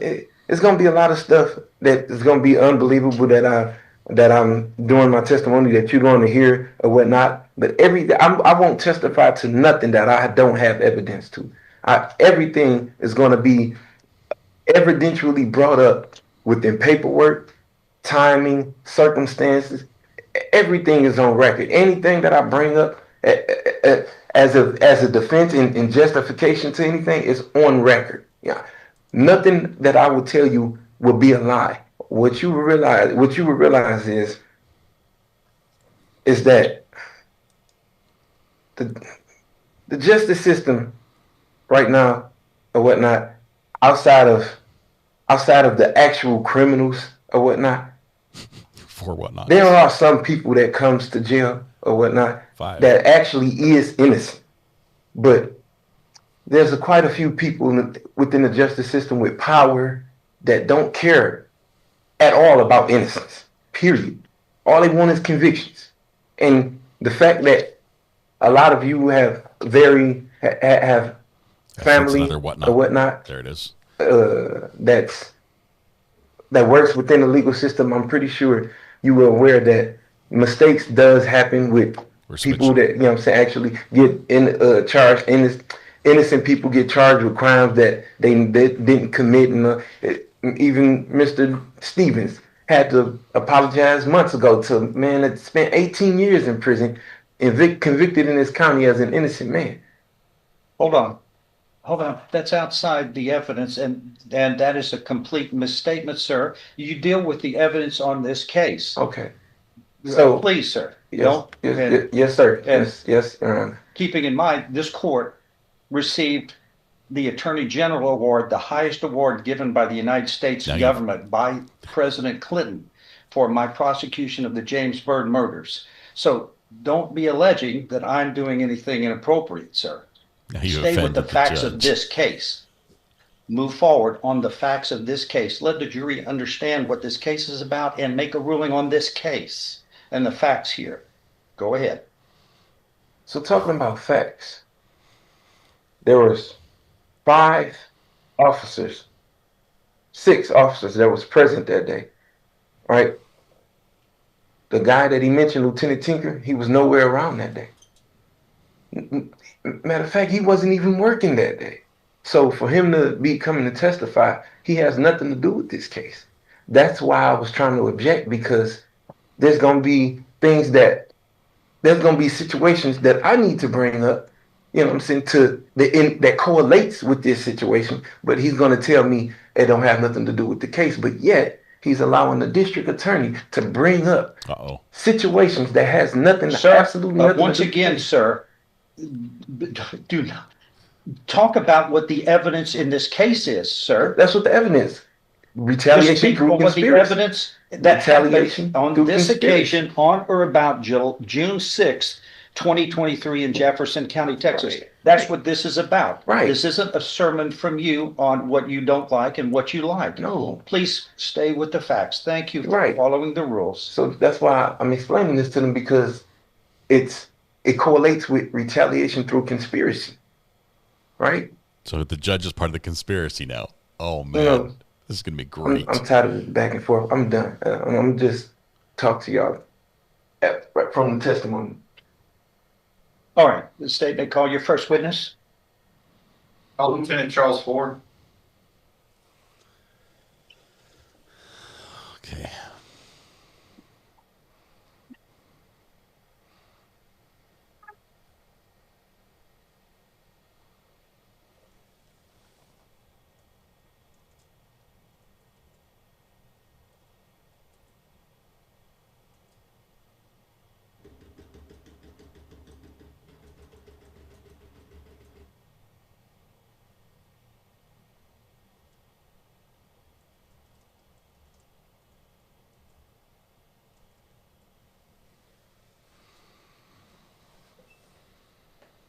The judge is mad. He's been wrapped into this. Just talk about the evidence. I am. This retaliation conspiracy, Judge, and you're in on it. Oh, my goodness. Come forward, sir. You can watch the metal detectors people come through. Please raise your right hand. Do you solemnly swear or affirm the testimony that you are about to give shall be the truth, the whole truth, and nothing but the truth, so help you God? Yes, sir. Please have a seat. Thank you. The red lights show up at the level of their body where metal's detected predominantly. See like that, those red lights? Yeah, I was just demonstrating. You'd be so kind to keep that microphone close to your voice. It's what they call a directional microphone, which means you have to speak right into it. Yes, sir. Thank you. Go ahead. Can you state your name, please? Ross Ford. And where do you work? Jefferson County Sheriff's Office. How long have you worked for them? 24 years. And what do you do for them? I'm a lieutenant in correction. We have a whatnot counter Back on going. April 6th of 2023, were you a lieutenant with corrections? Yes, sir. And what were you, as a lieutenant, what are your duties? Supervising operations of the unit, inmates, supervision, making sure the officers are doing what they're supposed to do. And then make sure all the inmates are getting everything that they're allowed to by law. Okay. You know an inmate by the name of Raymond Pickles? I do. And you see him in the courtroom today? Yes, I do. And you point to him and describe something he's wearing. The solid black shirt and all that. Record reflects that identify the defendant? Yes, it will. And how do you know Raymond Pickles? He's currently incarcerated in our facility. How long has he been in there? Exact time I don't know. I know since at least 2022 for sure. Okay. Has he been there off and on? Yes, sir. And was he always where he was when this happened, June 6th of 2023? Was he in an isolated cell? No. Where was he originally placed when he first got to it? He was in maximum security in an open cell that was among the rest of the other inmates within that dorm building. Okay. And those settings are, you say dormitory or cell, which one? Well, it's a dorm that has single cells all the way around that have open bars, and they can communicate from side to side, and they're pretty good. So when was he moved to an isolated cell? Do you remember? This is a gem of a case just started. October of 2022. So when he got there, it was in 2022, and so in October 2022, he moved to an isolated cell. Mm-hmm. What for? Initial, he was throwing feces on a trustee that was in the dorm, and then we tried to approach him later on the situation, and he threw liquid feces on me and the other officer that was there. Ugh. What happens when people do that? What does that do to them in the jail Makes them situation? It puts them in a situation where they'll be isolated in an hospital. Okay, well, let's talk about an isolation cell. What are isolation cells? It's a solid cell, solid front door with a food court on it that has to be open with a key. Solid brick walls all the way around. Less communication between other people. And when people are in there, do they stay in there their whole stay, or can they work their way out? They can work their way. How can they do that? Adjusting their behavior, making following the rules, not committing and whatnot violations within the jail, not assaulting staff members, keeping their poops in themselves. So did Raymond Pickles ever work his way out of an isolation cell? No, sir. But tell me what kind of inmate is Raymond Pickles to deal with on a day-to-day basis? A joy, I'm sure. Difficult. What does he do to make life difficult or make it difficult to take care of? Everything in the jail is built against him. It's done to, intentionally harm him or, prevent him from getting whatever he's supposed to get in some sort of way. Is he getting everything everybody else gets according to law? Yes, sir. Has he gotten any special favors from anybody just to make sure that he goes on board to take care of what he needs? Just what he needs, am I right? Is that your job, is to make sure people get what they need? Yes, sir. Is he also protected by certain things, by certain rights in that jail cell? Mm-hmm.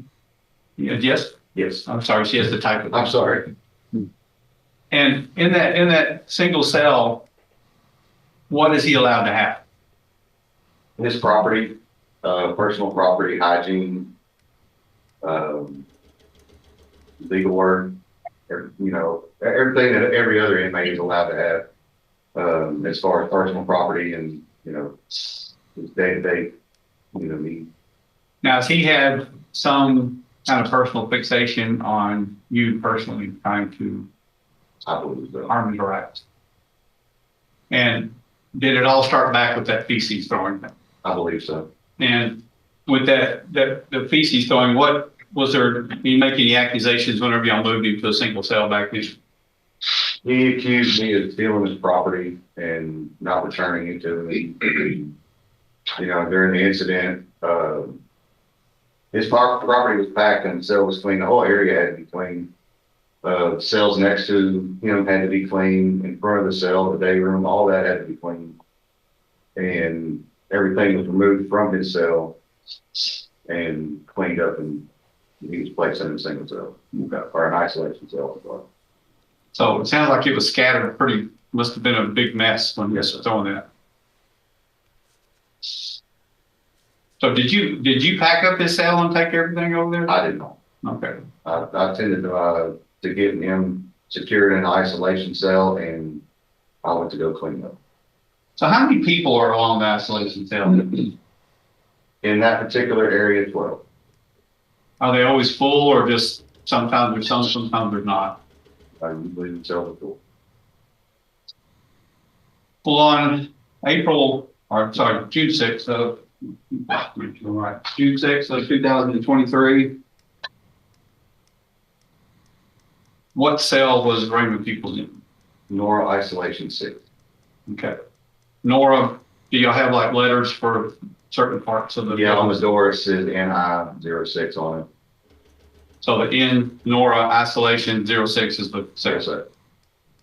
And that day, was there something that required Raymond Pickles to have to move from isolation cells? Yes, sir. My captain instructed us that cell needed to be decommissioned temporarily for security purposes to improve the cell, and he would have to be removed from the cell and put in a different cell that we had available.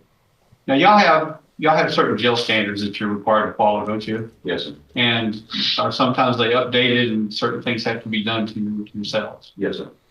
So that day when y'all had to move him for the maintenance to get that done, where were you going to move them to? To isolation cell 1.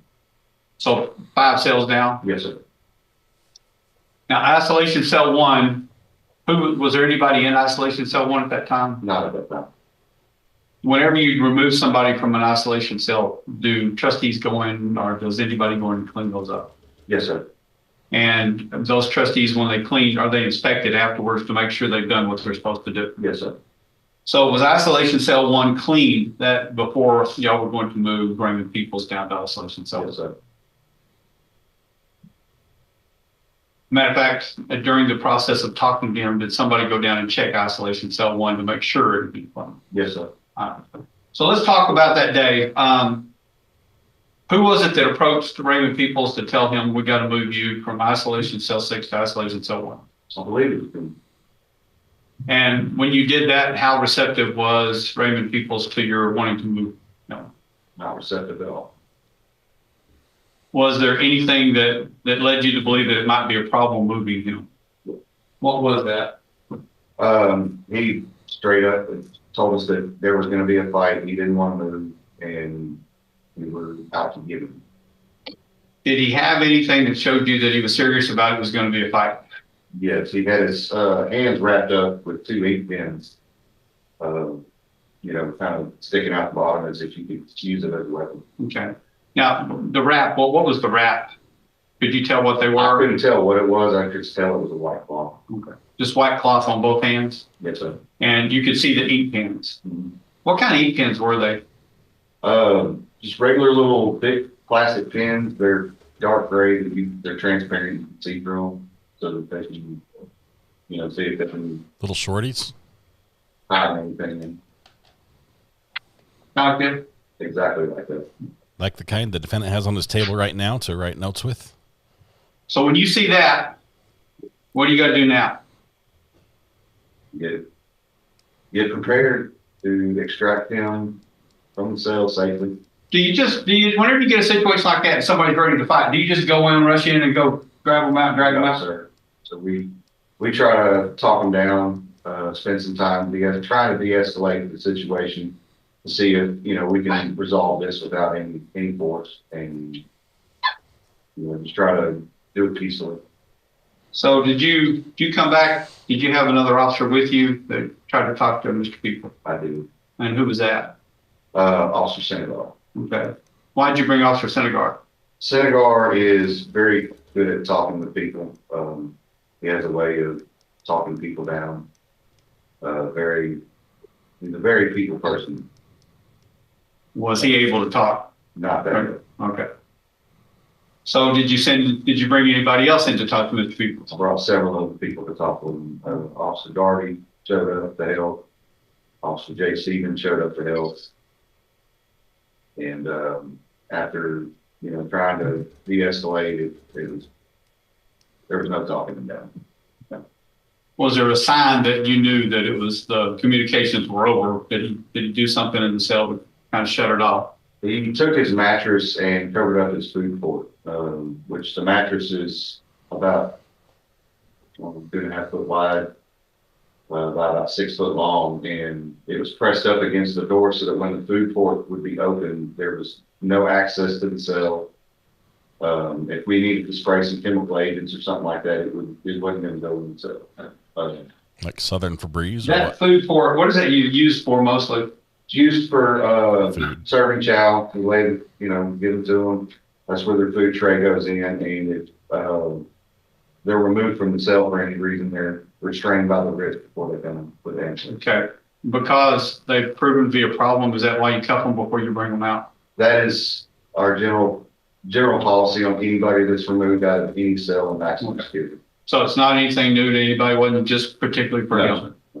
So anybody before they're removed out of the cell has to be restrained. Restrained by the wrist, yes, sir. That for everybody's sake. Yes, sir.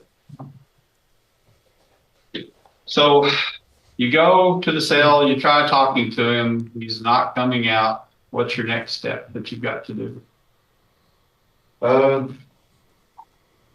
went and retrieved what we call the pepper ball launcher. It's a device which shoots pepper balls that are about the size of paintballs that have powdered chemical agent in it, which is basically powdered pepper spray.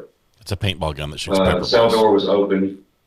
A couple of rounds were fired off into the cell, not directly at him, but above his head, so that the powder could take effect, and that didn't work. Once they were shot, the door was immediately closed and waited a little bit, and it wasn't. Pretty strong stuff, isn't it? It is. I mean, it shut me up quite a bit. Can you see y'all on the video? Can you see y'all kind of walking away, yes, trying to get away from it? And yet that still didn't work. It doesn't. So what do you got to do next? Forcibly remove them from the cell. Now, is that something y'all like to do? No. Why is it you don't like to do that? It's dangerous. The minute the door opens without someone restrained and force is imminent to be used, there's the possibility of injuries of staff, of the inmate, of anybody that could be involved in the situation. And our goal at the end of the day is to walk out the same way we came. And also have your inmates not get hurt if they don't have to. Right? Yes. So let me ask you this: when you do that, do you just go in with one or two, or do you go in with plenty of force? As many as I can. Okay. Why is that? It's easier to control someone when there's more hands involved. More people can, I can have one person on one arm, one person on another, same with the legs, and, minimize their movements and lessen the risk of somebody getting hurt.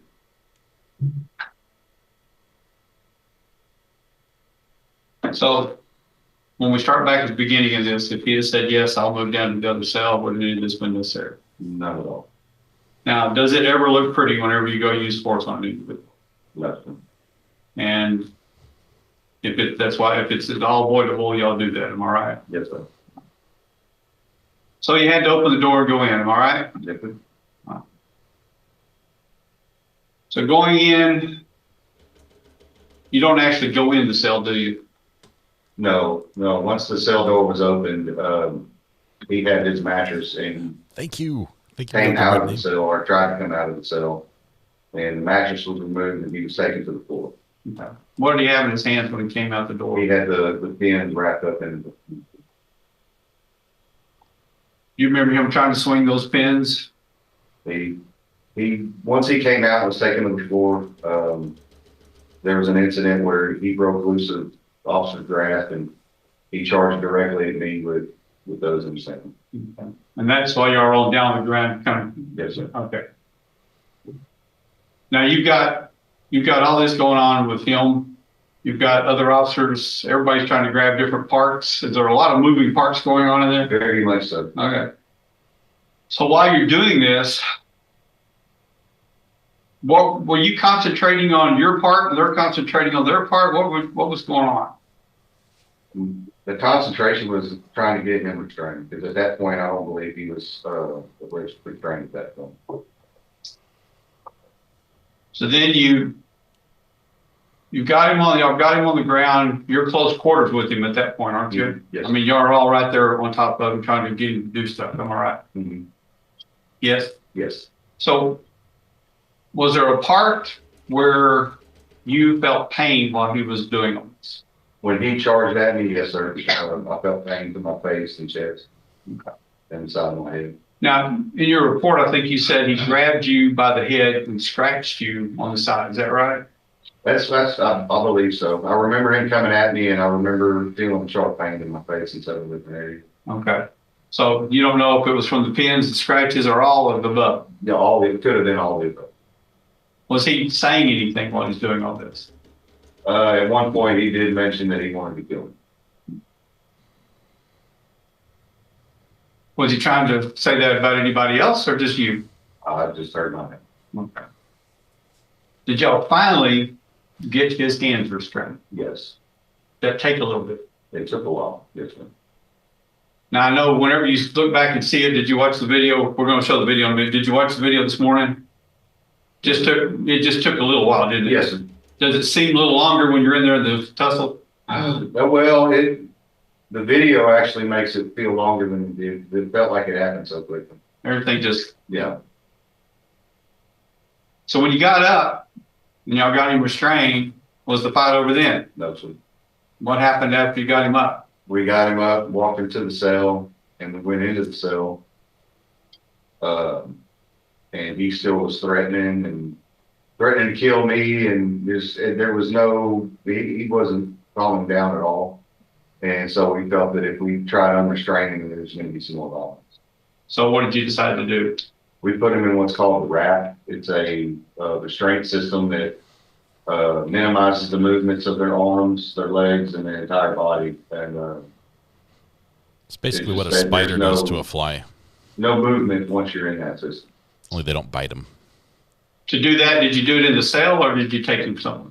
No, he was walked to the day room that was around the corner and placed in the restraint system there. And then once he was restrained, we called the nurse to check to see if he had full, if he had what we call circulation on his extremities. So when you put the wrap on him, if you tighten it too much, you might cut some circulation off. Yes, sir. So you have the nurse check him, make sure he's okay. Yes, sir. And was he clear? He was clear. How long do they stay in the wrap? 2 hours. And then once they're released, back to normal, where they go? If we have to let them up for range of motion and everything, and if they're still showing violent behavior, they go back into the system. Okay. So do you remember, did he show anything after that, after the wrap? Did that calm him down? I don't recall. I believe I was cleaning up. Okay. You weren't around. Okay. So the video we talked about, there's several videos. There's one of the incident. Is that correct? Mm-hmm. Yes?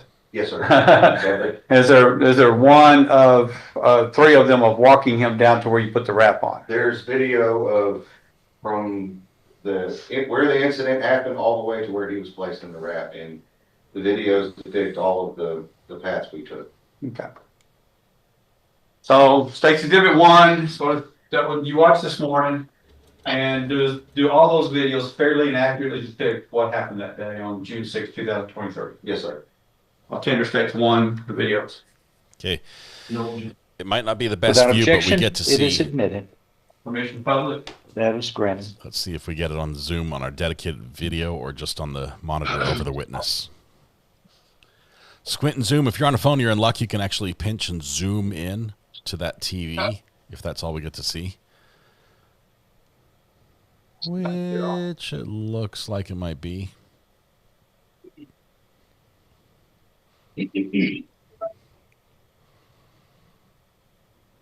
Oh, this part of the trial is brought to you by Sony.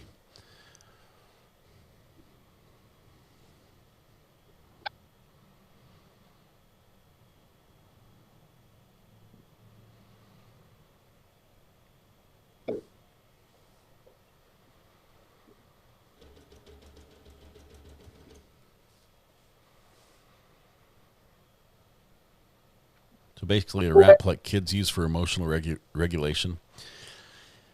Only it's involuntary. In this case, the kid does not want to be rapped, yet it's still used for that purpose. So it's very much a cocoon for a wiggling spider. The wiggling spider puts on a fly. Okay, here we go. We get a view, and maybe audio. Oh, mood lighting. Can't see Jack with the mood lighting on down. He can step up and just kind of point to where his cell is so they'll know what we're talking about. Right here is his cell. That's cell number 6, and where were you trying to move him to? Down here to cell 1, where this door is open. Okay. We have to use our imaginations. Judge, can we raise the lights and not? It was perfect until you turned the lights off. Now we can see everyone in the courtroom who's not following the no devices in the courtroom rule as well.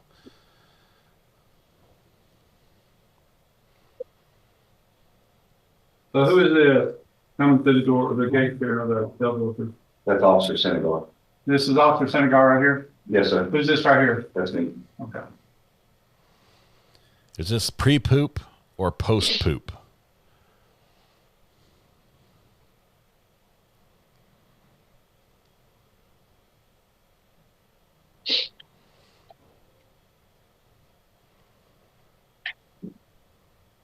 Well, looking for a reaction when the defendant tried to play a game of fecal fetch. And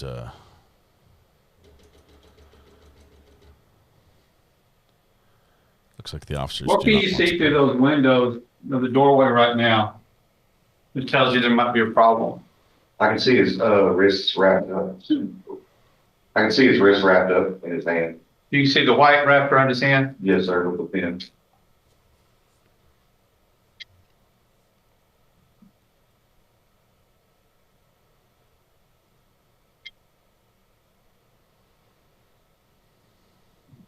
We've got more people coming.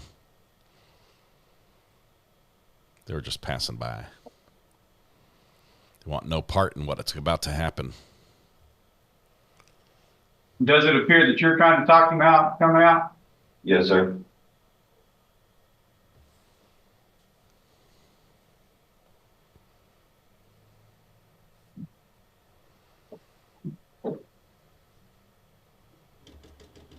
It's a fair number of people showing up to court.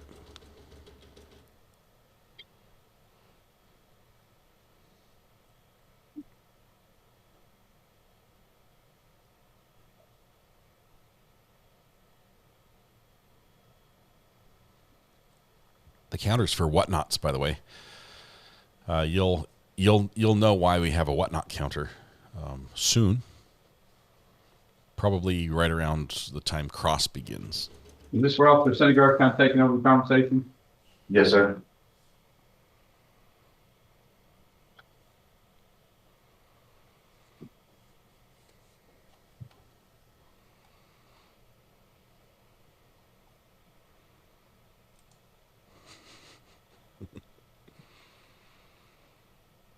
Prince of Wales. This is embarrassingly my hometown. My uncle was the city attorney for Port Arthur before becoming DA decades ago. Wow, you've got ties to the case. What is this female officer doing? The other doing right here? Initially, she had taken the paper off of his cell to move it to cell 1 because that's where he was going to be housed. And now she's doing what's called observation sheets, where we look in the cell, see what they're doing, right there, lie on the right side. It's basically an observation of what we see. How often do y'all do that? It looked at every, well, less than 30 minutes. Okay. No less than 30 minutes.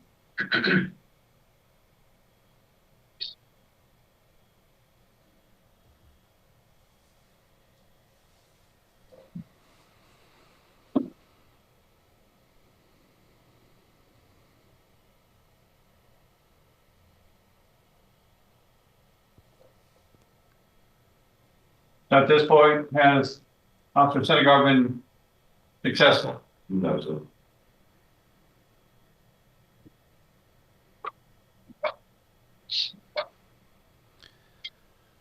So this defendant appears to have some priors where he, some prior incidents where he was indicted on 3 first-degree SA charges for breaking into homes and assaulting women.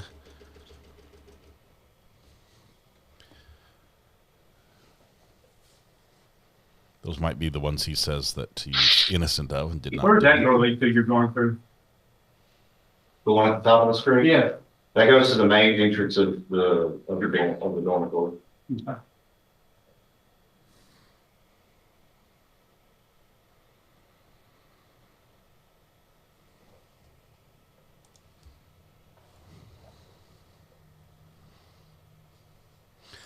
think it's probably for the better that we can't see this part.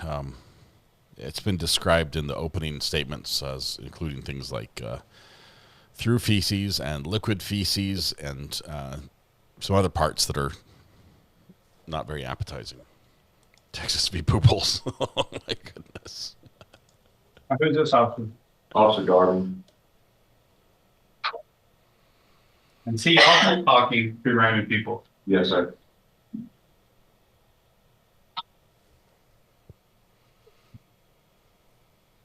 And who's this officer? Officer J. Stephen.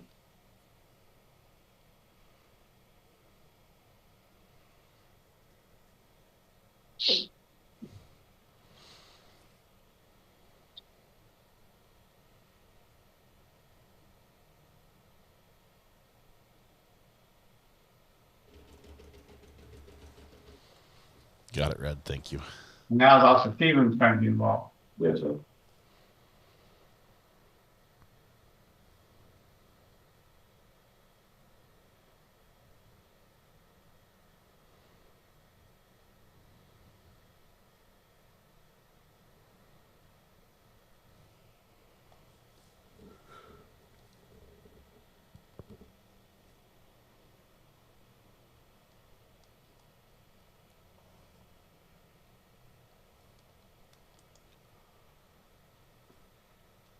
Holy smokes.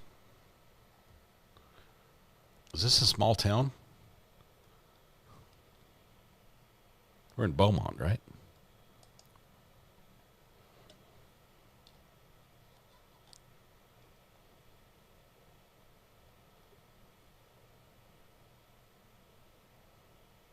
It's medium-sized.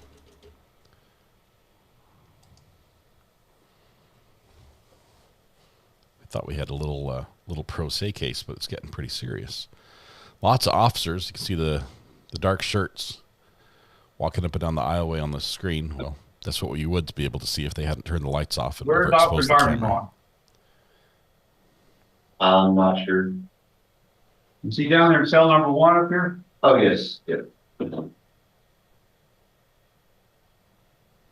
go back. So he goes down and looks in cell number 1, right? Back you up a little bit. Objection leading. Oh, wait. You're pro se. You don't know the law.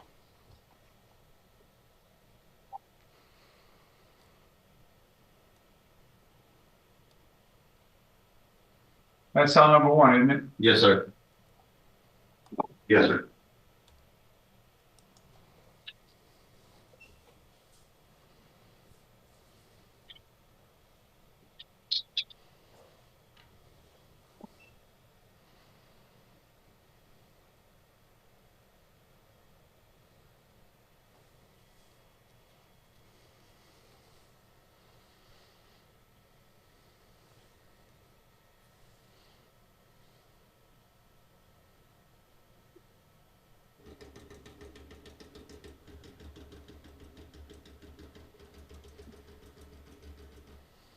Thank you for the 300 likes. The counter just rolled over to 300. What do you got here? That's the pepper ball option. The pepper ball option.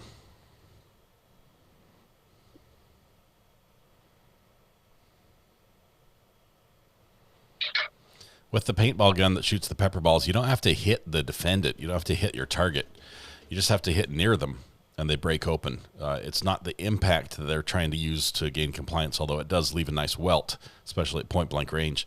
It's the gas. It's the pepper inside the balls that usually gains compliance because it burns. It's like a little explosion of bear spray just right next to them. You guys and your names. This case has so many good names. Did he just put something up against the door? Yes, sir. What did he put? His mattress.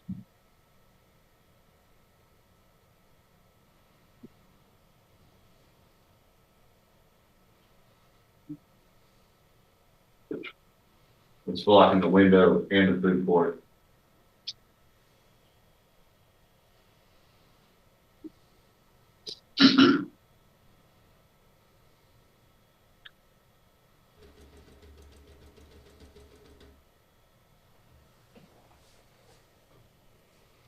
You can see the mattress, can't you, when that door open? Yes, sir.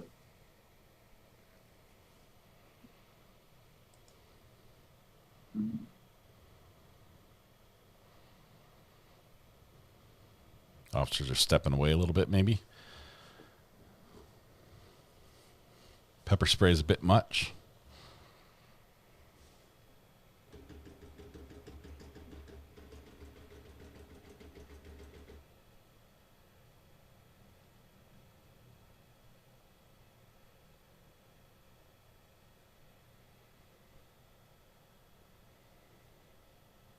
So you can see some light movement through here after the pepper ball went in, can't you? So a little bit? Yes, sir.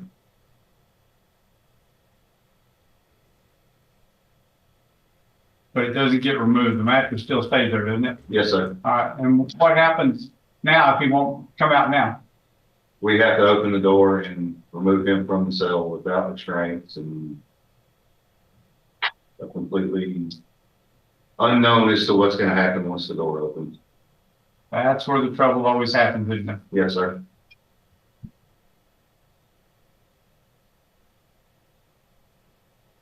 Pop,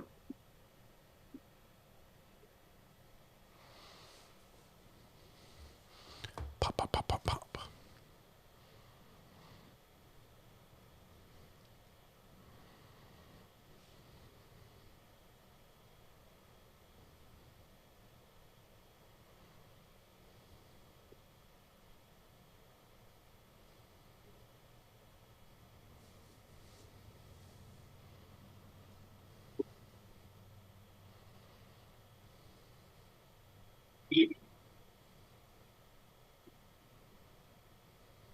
Officer Darby has his handcuffs out. Does it look like he's fixing to comply? Or is he just hopeful? I'll ask him. I think it's hopeful.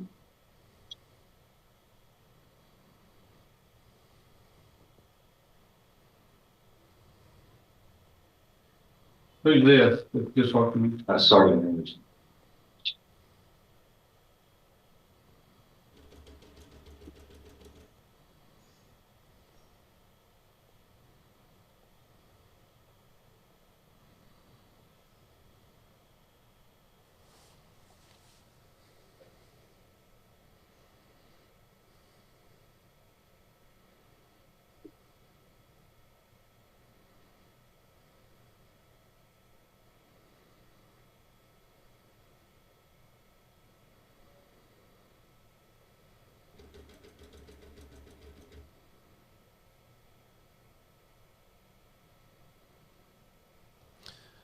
Looks like it's hands-on here. A lot of motion.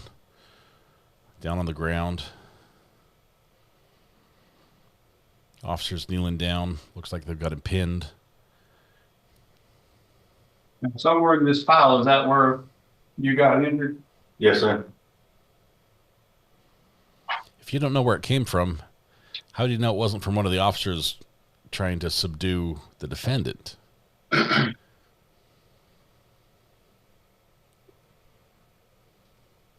Could have brushed up against somebody's duty belt and, scratched your face.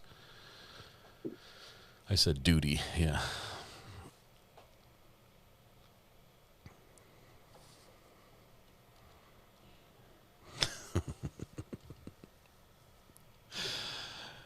All the jokes are coming out today.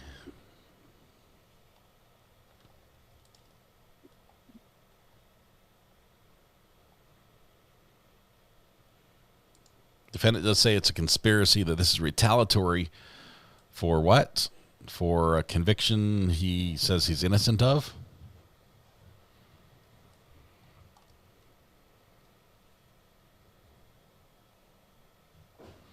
I'm a little curious as to what regular cell maintenance they needed to do in that cell block, in that room.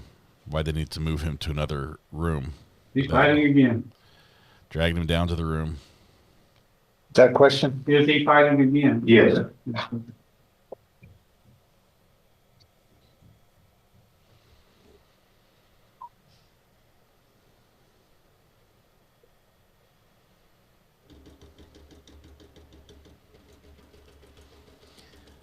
It's not very clear for us, but if the jury looks at that picture and they see him coming out of that cell block with wrapped hands and pens clearly visible, this might be a pretty easy decision for him.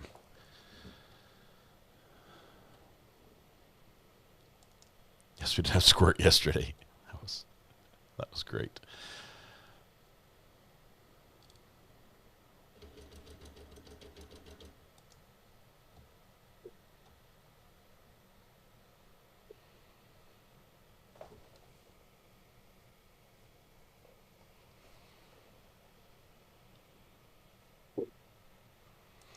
I'm not saying it's not done. I'm just curious exactly what it was. If it was replacing a light bulb he had broken, or plumbing that had been damaged and was leaking or something.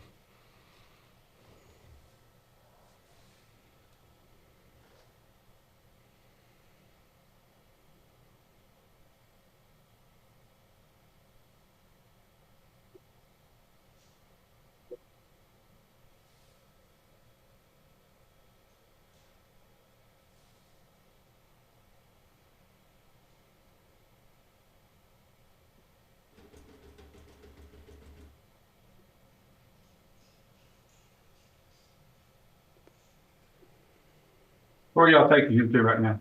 The isolation cell one. While you were in there, did you notice any feces on the wall or urine smell or anything like that? No, sir.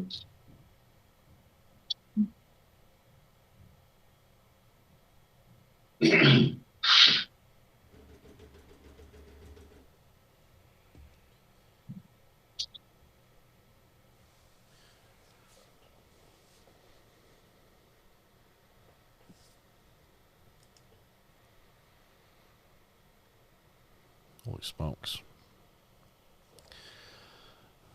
We had a murder not too long ago in our town as well. And then we had a manhunt unrelated to the murder. Once again, would this have ended everything if it had just calmed down right there?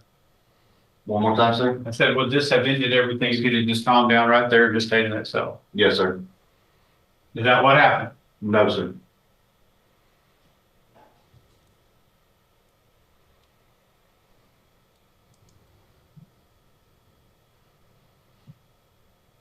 In the manhunt that happened here, we had a guy enter a store chasing a lady. He had a gun he was trying to use on the lady. And two male workers at the store went out hands-on and attacked him and got the gun away from him. Brave guys.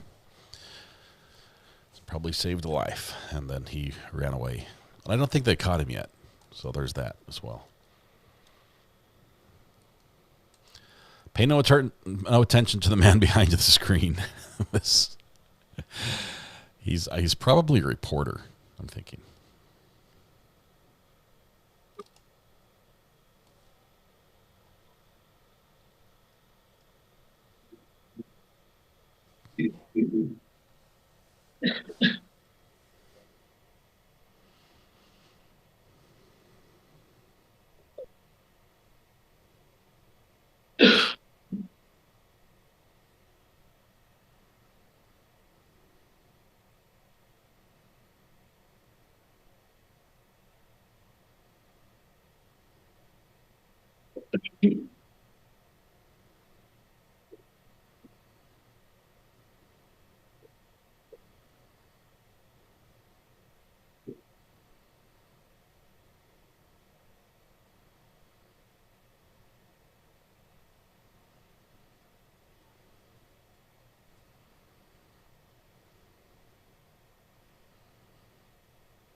It's a long video. Should be wrapping up here soon. Now, what do you do with the defendant? He's being removed from the cell so that he can be brought to another area and placed in the rack. And is that because of how he was acting in isolation cell number 1? Yes, sir.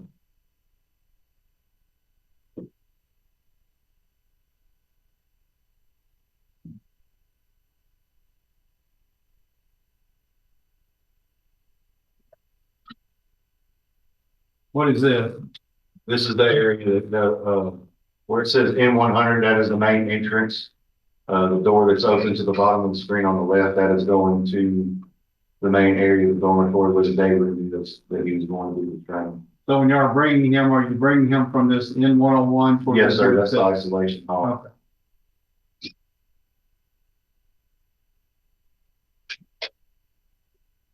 Is that you? Yes, sir. And on your head, you see blood on your head. Yes, Go sir. back.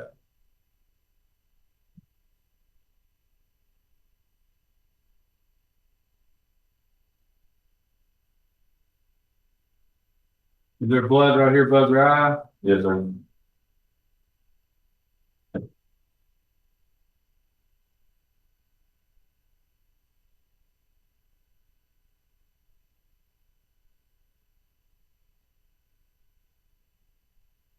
And after taking you through this door, wherever y'all going? Down the, where the little yellow lines lead to the other side of the wall on the left, there's a day room.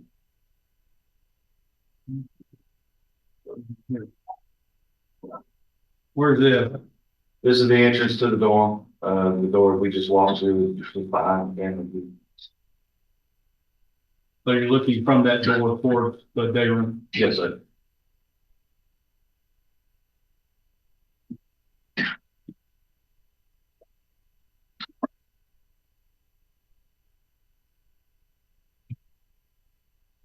Is that y'all escorting with the people to the day room? Yes, sir.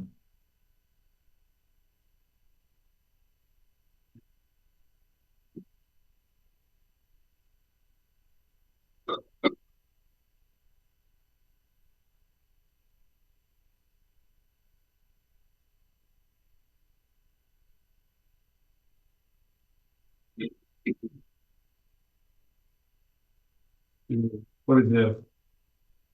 That is the day room itself.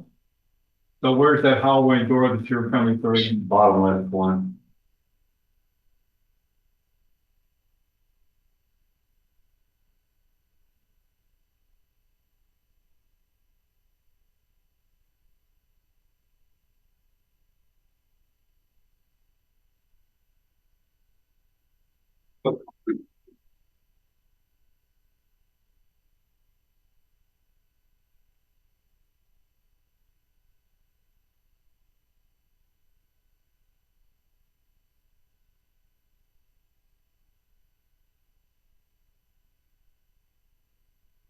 And is this y'all escorting Mr. Peoples into the day room? Yes, sir.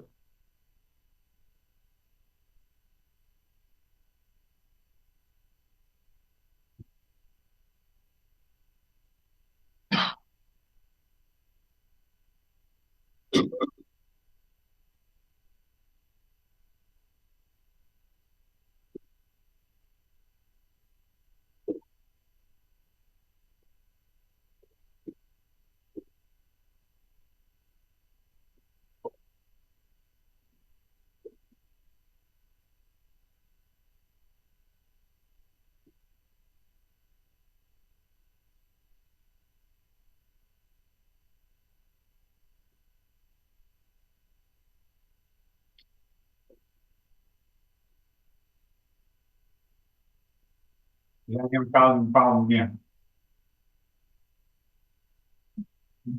I need to back it up. I believe he was being a little resistant to getting restrained.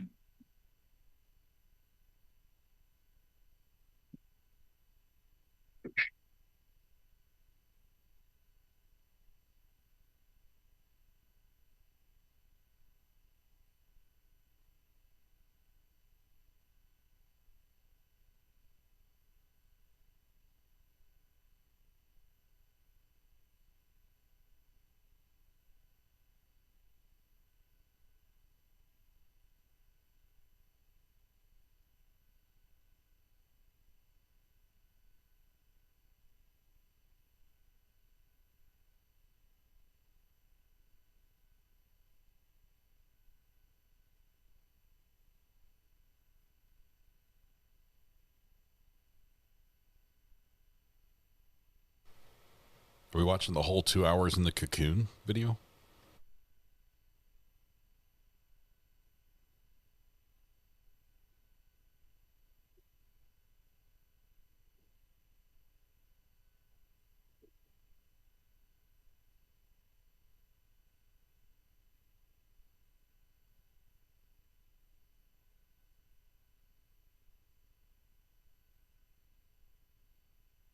Is this the way you want your days to go when you're on duty? Absolutely not. Could this all have been avoided by Mr. Peoples just saying, yes, I'll move to the other cell? Absolutely.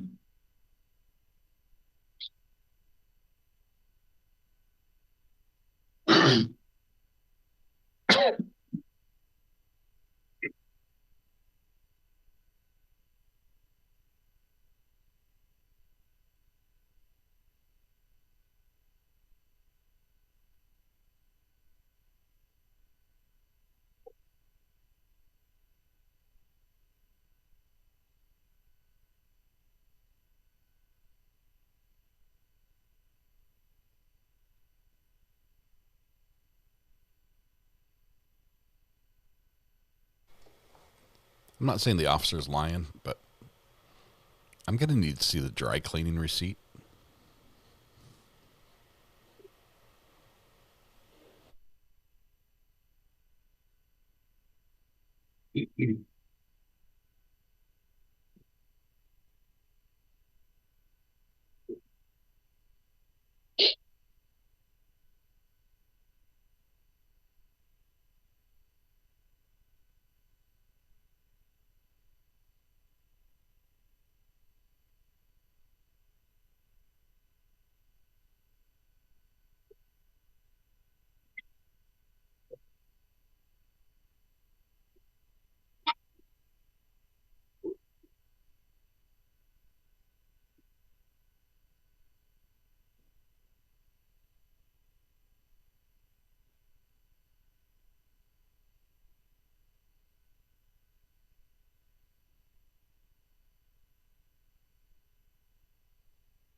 I think they had to wait till the evidence didn't smell so bad.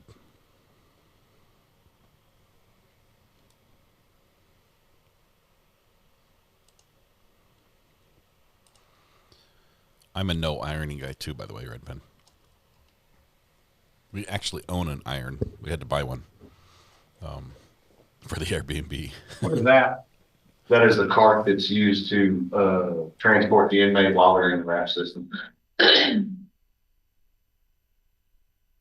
And where does he spend his 2 hours when he's in the RAP? In the shower area, right behind that. There's a wall right behind where all the officers are standing, and there's a doorway that goes in where there's a shower area. Is there somebody there that watches him? Yes, sir.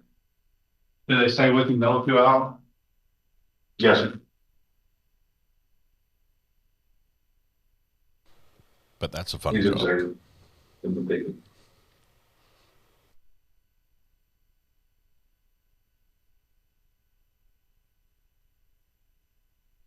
So that's him going through the door now? Yes, sir. And is that where the nurse will again? Good. Yes, sir.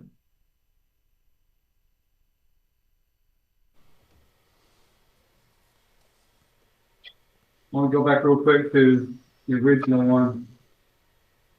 Let's see if we can. The rap sounds a lot like a torture device.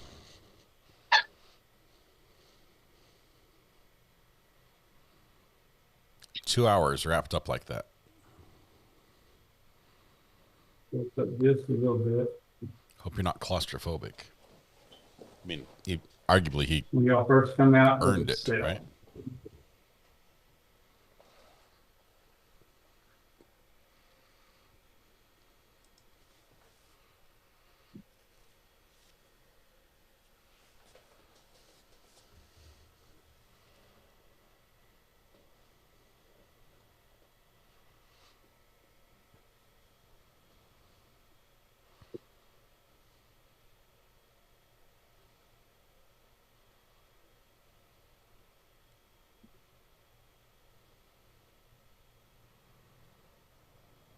Can we please just turn the lights on so we can see?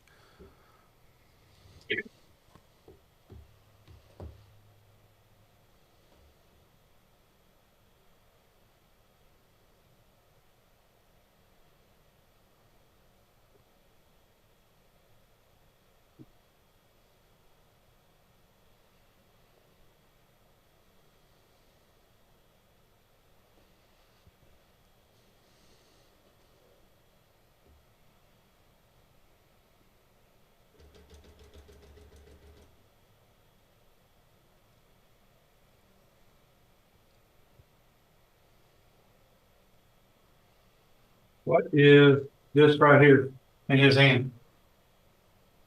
A pin? Is that how he had both the pins in his hands? Yes, sir. Who's coming out? When people come out with those, what can happen with those pins? They can get broken. It can be used as a weapon, it can be stabbed. It can be sad. Oh, stabbed. We need to add to the pen. So this is how he was inside the cell too. Does he have? We're doing what, not It's kind of counting? hard to tell with this. Does he have the wraps around his hand? Can you see those two? I can't see it in this video, but when he was walking the cell, he did have them wrapped around.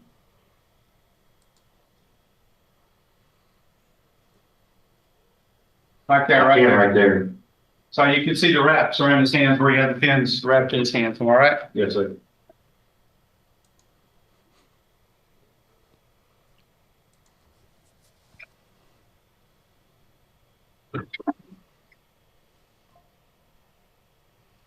So let me show you some exhibits. Let's just go ahead and do all of them. These states exhibits 2 through 33. Did you look at those in my office this morning and do you recognize them? Yes, sir. Do they fairly and accurately depict the cell, the injuries you sustained, and some of the items laying on the floor outside the jail cell on June 6, 2023? Yes, sir.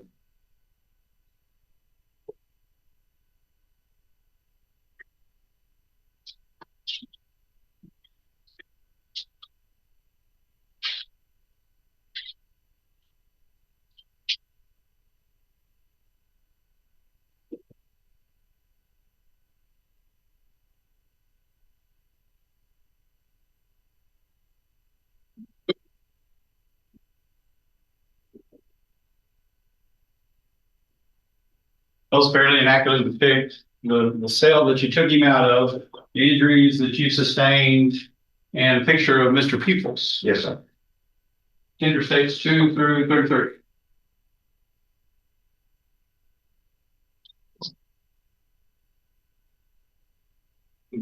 This hospital should be cell 6, right? Yes. Yes.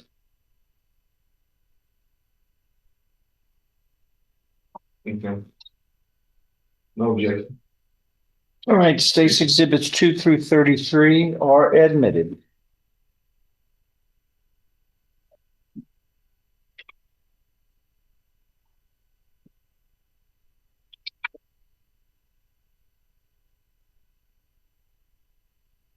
Got out of order, so we're taking a little bit of time. So states exhibit number, let me get this up. States exhibit number 2 What is that a picture of? That is the inside of the cell from the doorway. Now, it's kind of hard. Oh, it's lightening it or darkening, you'll help it. It's kind of hard to see, but is there a toilet back here in the back right here? Back left, yes, sir. And what is this right here? It's a shower. And this? Well, can't do that. Don't do that. That shuts my light off completely. Go turn the light back on. Please. Thank you. Okay. Can you is she able to dim them a little and still? I'll tell you what, let's try turn it off and I'll turn the light on this and we'll see if that helps. That might be better. We'll leave it like that. Thank you. I got all kinds of So this is the toilet, is that correct? Yes. And this is the table you said? Yes, sir. And is that the shower? Yes. And what is this over here? That is the bunk in which they lay on. That's exhibit 3. That just a longer view of it, the whole cell? Yes. And states exhibit 4, what is this? That's the observation tag that we use to, when we make rounds, we have a device that logs when we tap that as to the fact that we verified we made a round. Okay. And observe the inmate. States exhibit 6, what is this? That is the isolation hallway, right before his cell. What is this right here? His cell door. Okay. And this little slot right here, what is it? That's the food port. Okay, that's the port you're talking about with, yeah. Is it used to put food trays through? To put food trays through and for them to put their arms through to be restrained so we can open the door and move them about the facility. States exhibit 5, what are we looking at here? That's what was removed from him in his cell after being extracted him. Dead linens. Some of these pictures got out of order, so we're going to do them a little bit better here.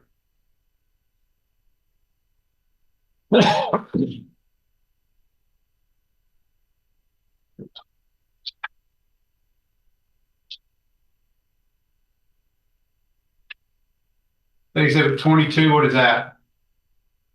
That is the short hallway going before we enter the day room. Is this the door that Mr. Pickles was in cell 6? No. That's not it? No, that's the storage room door. Okay. So this is storage right here? Yes. Okay. Next to it is an office. Okay. 23. We took a picture of everything, so doing.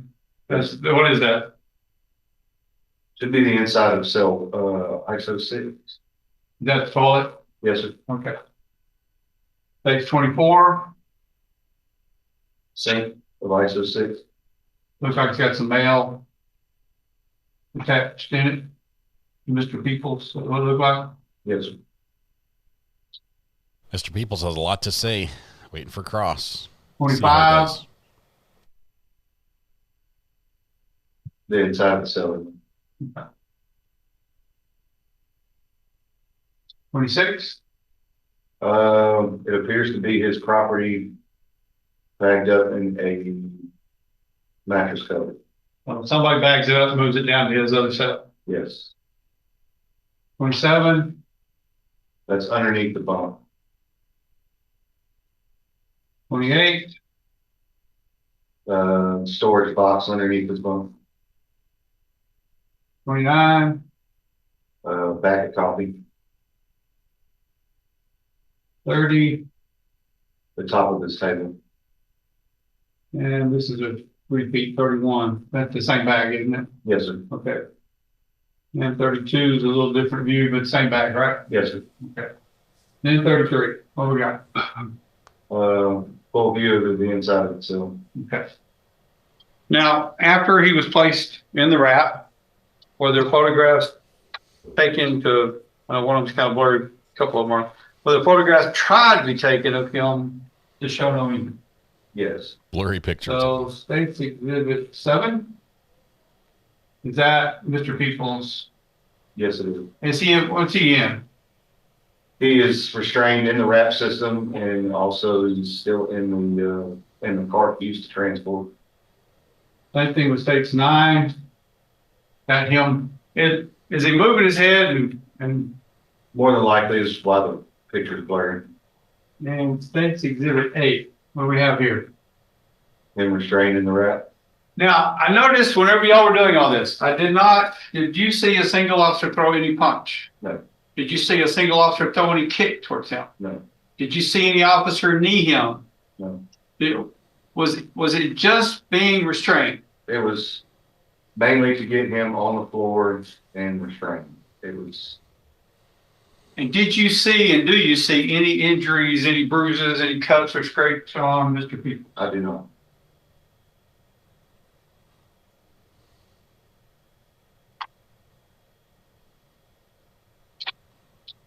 Can we go to cross now? Page 10. Who are we looking at here? That is me. Now, is this after they cleaned off everything? Yes, sir. Page 11.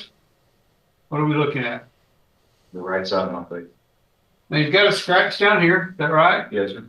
And I don't think you can. Let's see if I can calm this down a little bit. You've got one right above your eye. Is that right? Yes, sir. Was it also down your nose, or was it just on your eye? And It started on above my eyebrow and then skipped my eye and went below below my eye. State's Exhibit 12. What are we looking at here? My neck. Do you have injuries on your neck? I did. The scratch mark. Page 13. Scratch marks to my chest. Now, these look like two different kinds, don't they? They could be. That look like a more broad, and this looks like a more narrow type. Yes, sir. Page 14. Is that just a different view of those same injuries? Part of that. So let me ask you the important question. Did those injuries cause you any kind of pain? They did. Okay. And before I forget, I know this is a silly question, but I have to prove it. Did all of this, even though it occurred at the Jefferson County Jail, did all this occur in Jefferson County, Texas? In Jefferson County, Texas, yes, sir. Okay. Let's do 15. What are we looking at here? Frontal view of my face with blood on it. Was this before you were cleaned off? Yes. Okay. 16 looks like a big one. Let's do 17. What are we looking at here?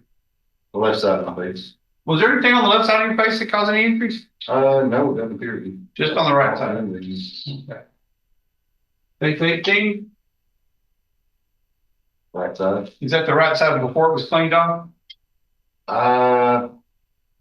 Does it look like the blood's still coming down your forehead? Yeah, a little bit, yes, sir. Okay.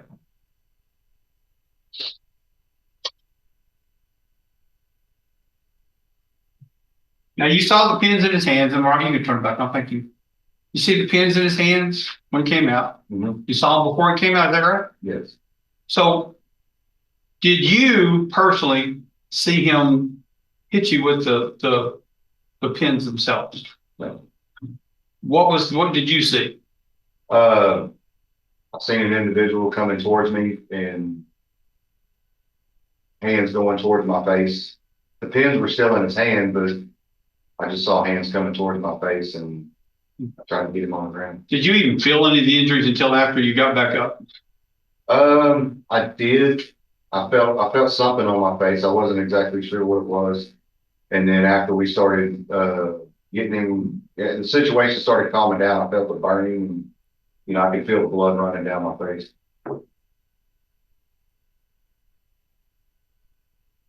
And at this time that this happened, I have to ask this too, were you a correctional officer working for the Jefferson County Sheriff's Office? I was. I'll pass with you.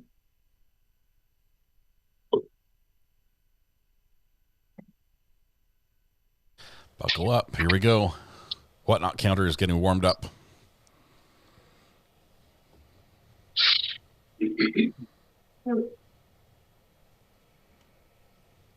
Before I go through our history, you said I lunged at you with the pins in my hand, correct? Yes. Can you please can we demonstrate? You ready to zoom with something?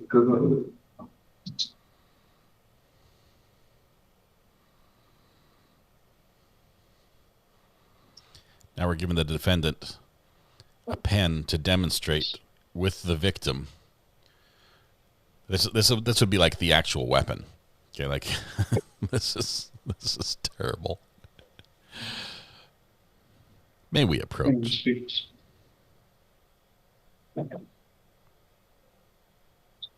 Where'd he go? Did he just like leave?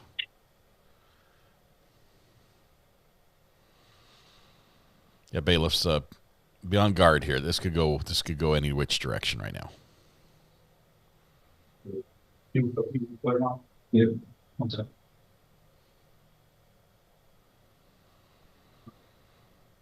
I think he's trying to pull up the video. What do you want to do? So, right before the first time, they took me down to the ground. Oh, we can see it this time. Please don't adjust the lights, Judge.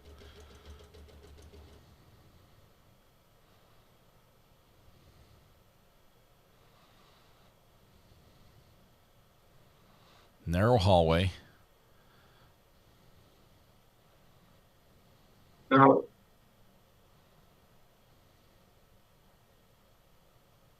he say, when y'all first took me down, that's when I got the swinging and stabbing with the pen. Oh, so the second time you took, that's when I lunged at you with the pen. So your injuries came from the second time or the first time? Second.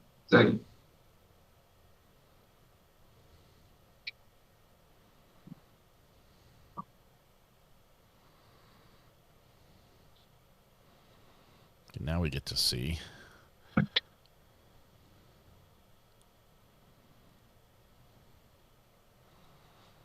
He's holding his own there with the 4 or 5 officers.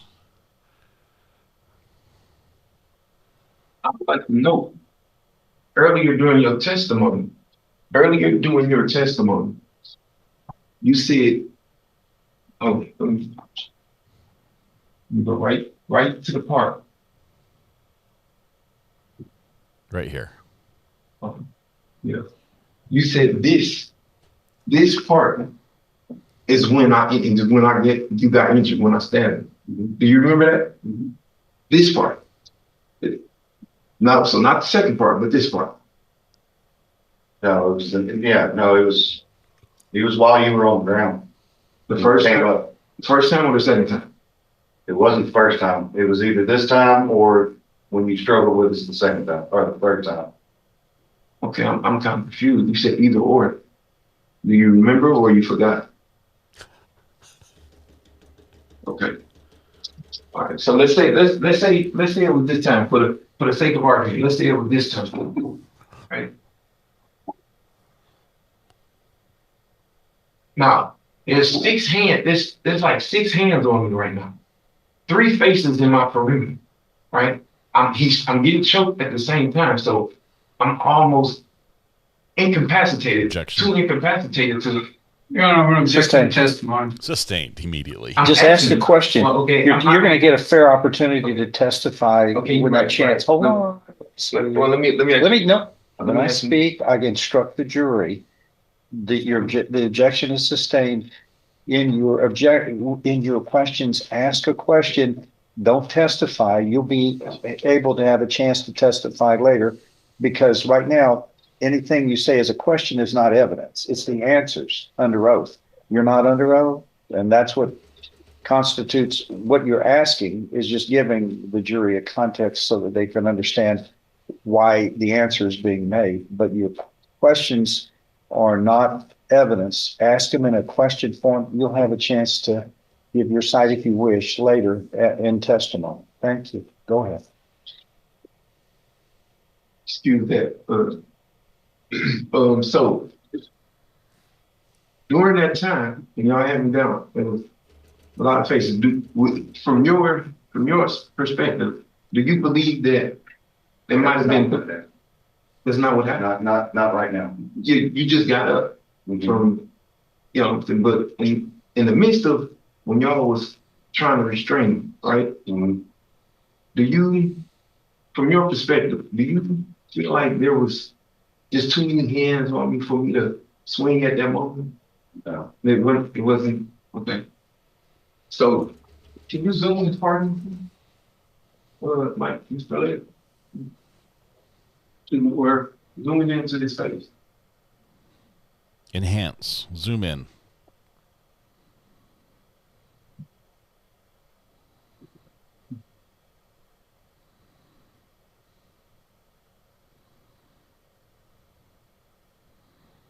Can't see Jack, but there we go. There's his face.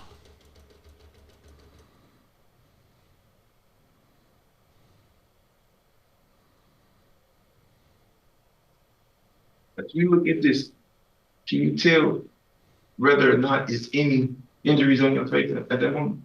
I can't tell at this moment. You can't tell. Right there. Do you see any injuries? I can't tell. I can't tell. Okay. So can you go ahead and play? With it zoomed up? Yeah, with it just like that.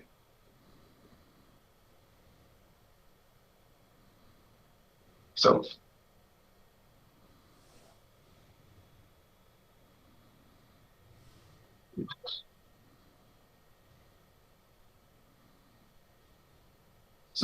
at this part,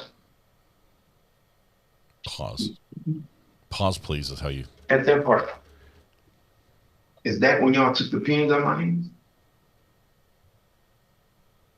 Or was it after the second time? It should have been right then. Right there. This is when y'all took the pins out of my hands. Yeah.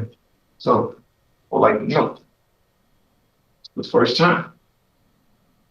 What are those cloths on the ground? I believe one was removed. What?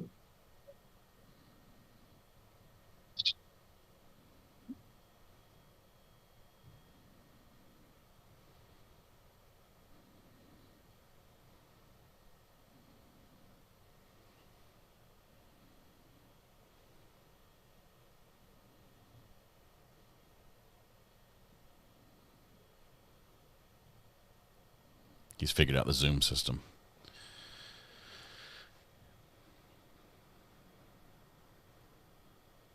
He's not doing terrible.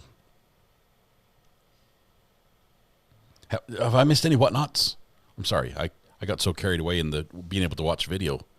Did he say whatnot?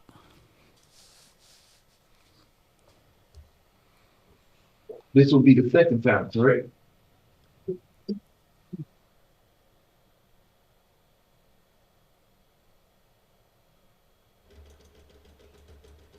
That was when you scratched. Right there. So, is that the point I lunged at you? Yes, sir. Now you say that was when I scratched you. So did I stab you after I scratched you or before I scratched you? I know for a fact you scratched me.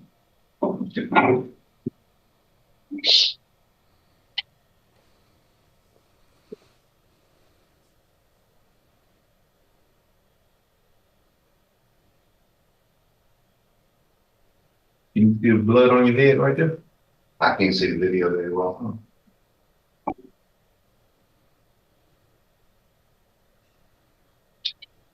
Let me zoom in for you, he says.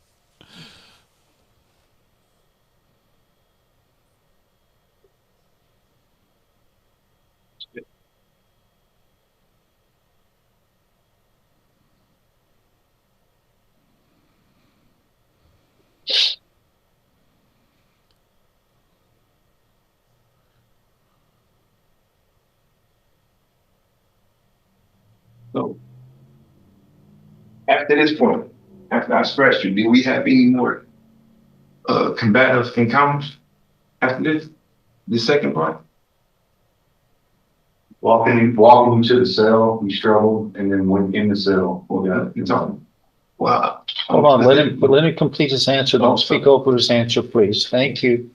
Go ahead, rephrase. Thank you. You read. So did me and you physically have any combative confrontation to where you got too high? You and I know. Yeah, no. So that was it. Okay.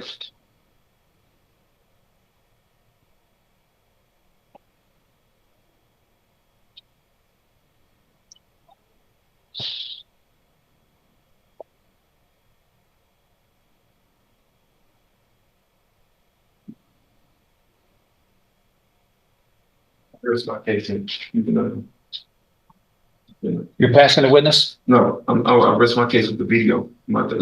I was needing them to, put, what you call it? That's not the right terminology, but you're going to go to something else.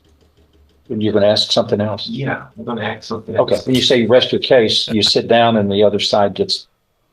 Okay, I apologize. Let me reiterate. Can you please, turn the projector on? Thank you, Mr. Larry. Mr. Larry's like, I'm happy to oblige. I'm not really, but. So.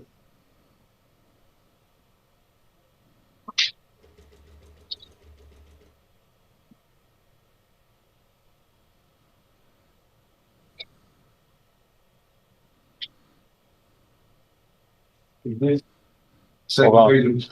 You're going to approach the witness, ask the court to do that, and then I'll grant it. But you have to ask. You want to approach the witness for something?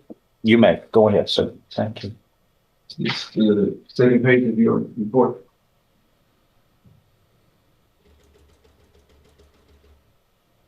Yeah. Yes. Oh, enter this in exhibit. And tender. Like the tender. Enter the exhibit. With an exhibit. Yeah. You have to move for the admission of it. First, show the other side. It just doesn't go in without the other side having a chance to review it. You're asking to admit it and not enter it. I will allow the entry. That's what the court does. You ask for the admission, then he gets a chance to review it and make any. You may ask a witness some question for clarification. Then the court will make its ruling after the other side has a chance to review it. Judge, just for record purposes, let me mark the states. Our defendant's exhibit 1. All right. That item has been marked defendant's exhibit 1. Any objection?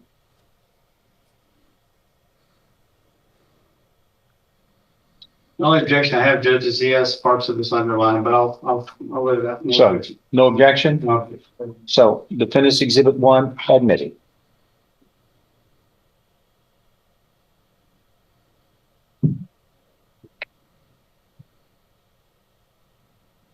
So these might have to underline is so I can ask.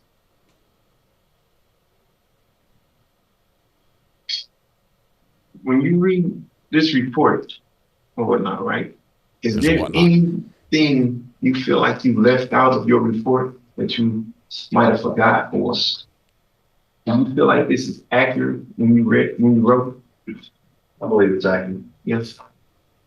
Do you believe it's consistent with what actually happened on the video that you just seen? Pretty consistent. Yes. So are we both in agreement that I did not lunge at you with the pins in my hand? You exited the cell with the pins in your hand as if you were going to be violent towards someone. Right. Did I lunge at you with the pins in my hand? Not at that point, no. Oh, at some point I did? Well, I mean, is that what your report say? Yeah. Can you read it out, sir? He's catching him in a lie. During the extraction of the cell, during the extraction, he was wielding an pin with each hand in a manner in which he planned to use them to stab someone. Once he was on the floor, it took a few minutes to get his hands restrained due to his combative behavior. Next time. Next time.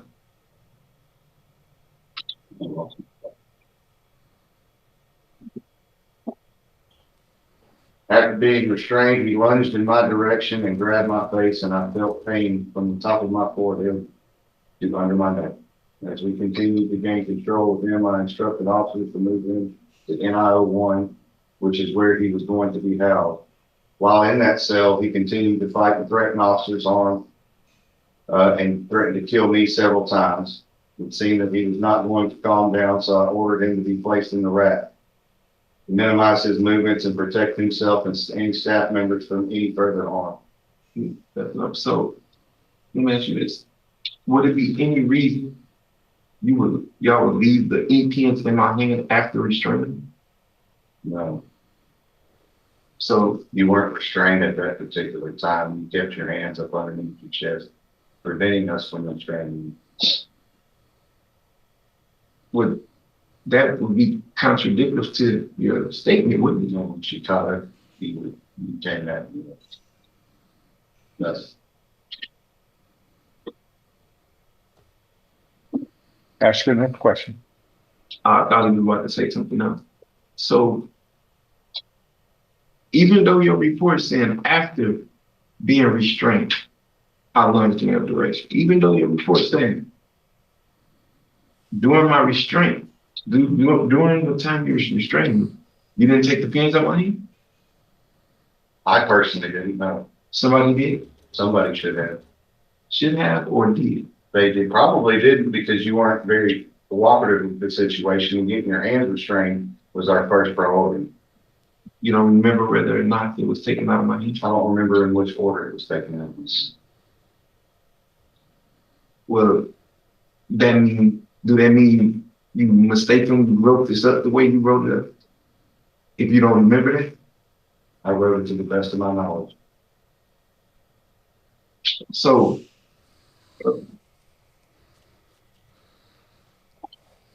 I'm sorry. He's not here, so I can. But anyway, let's talk this through.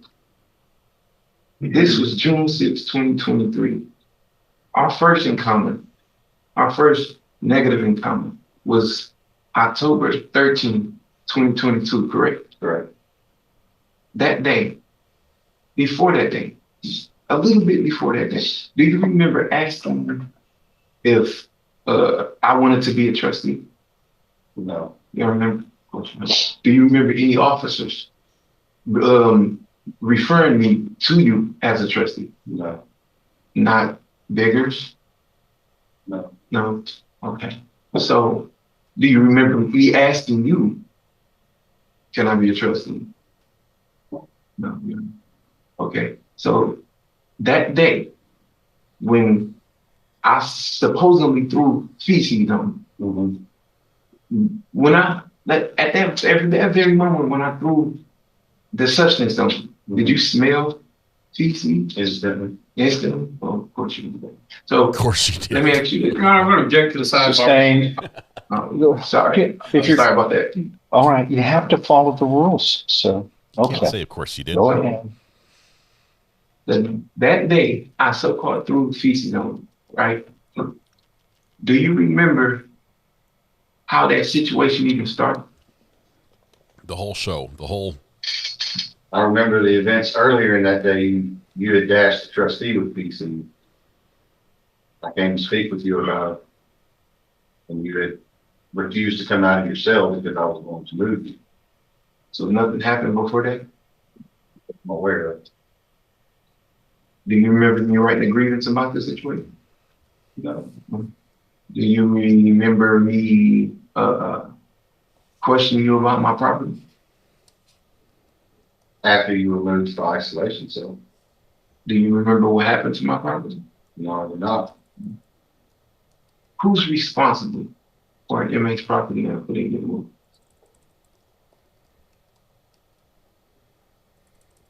Well, depending on the condition of that property. That property and everything in that cell was covered in feces, including myself and another officer. Who put the feces there? You did. I threw feces all over my own cell. 4 milk cartons full, yes, sir. All over my own cell. 4 milk cartons full of feces. It ended up in your cell as a result of dashing us. So you have no recollection about Ricky Johnson? Who's Ricky? Squirting waste into my cell? No. That's the witness. State any further questions? Ricky Johnson. So the lunging part is while they're on the floor, all right? Yes. You are on the floor on top of him trying to restrain him. Now you put the report that you restrained him. Does that mean y'all got him on the floor? He was subdued on the floor, but he wasn't completely restrained at that time. You can see that y'all are down there for a little while on the ground. Yes. If it was just real quick and everything was fine, y'all would have been right back up. Yes, sir. We would have stood him right back up and tried to escort him. So. But it took a while to get him fully under control. Is that right? Yes. And then the pins came out later. You can probably see a white cloth being thrown out after y'all get back up. Yes. Absolutely. All right. Anything else, sir? No? Okay. Is this man excused?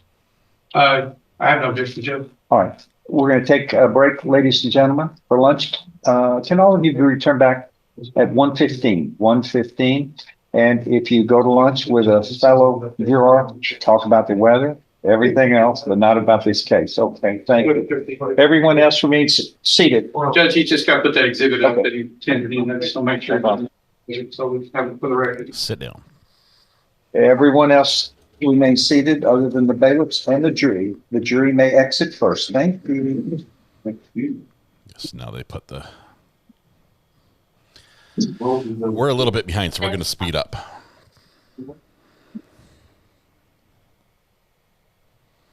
I need to know more about Ricky. We need more whatnots. We need more Ricky. Let's let the jury leave. This paper is so we don't see the jury, by the way.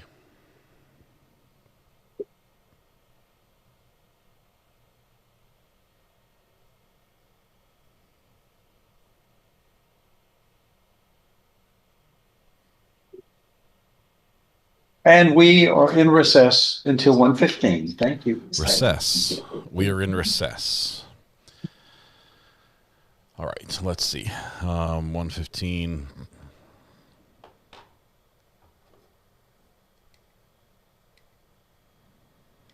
Oh, we're live.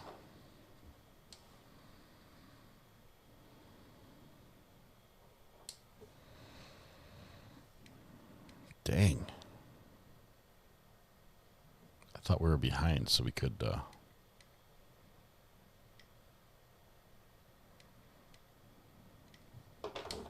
catch up. We've got what time is it in Texas? Do we have an hour? Is this their lunch break? Yeah, it's their lunch break. 2:15 Eastern. That means we're going to come back in 45 minutes-ish. You guys, you thought you'd had to go to the zoo to see monkeys, you know, do this sort of behavior, but apparently Ricky in prison, whoever Ricky is, has squirted poop into another inmate's cell. The jail says it was 4 milk cartons worth of feces. And then the judge sent them to lunch. I cannot. The poop slinging needs to stop. It's not a thing, people. It's not a thing.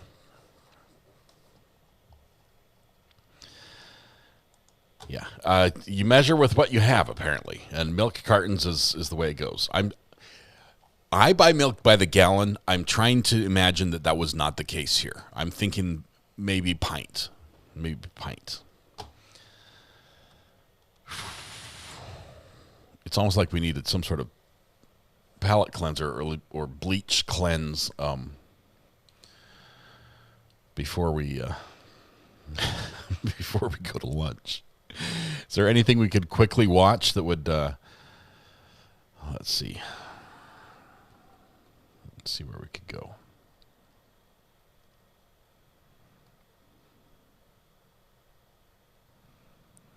I see nothing.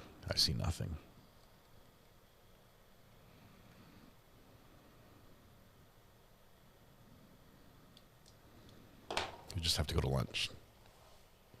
What are they feeding those guys?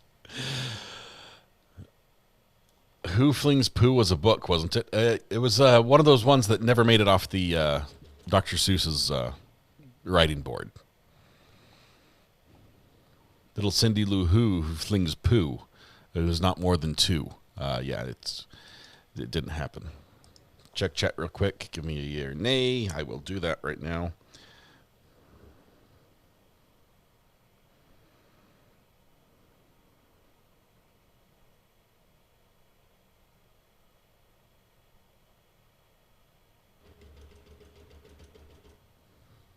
Yeah, it's not a big worry to me. I don't mind. I mean, if people need answers, that's cool. So I'm not worried.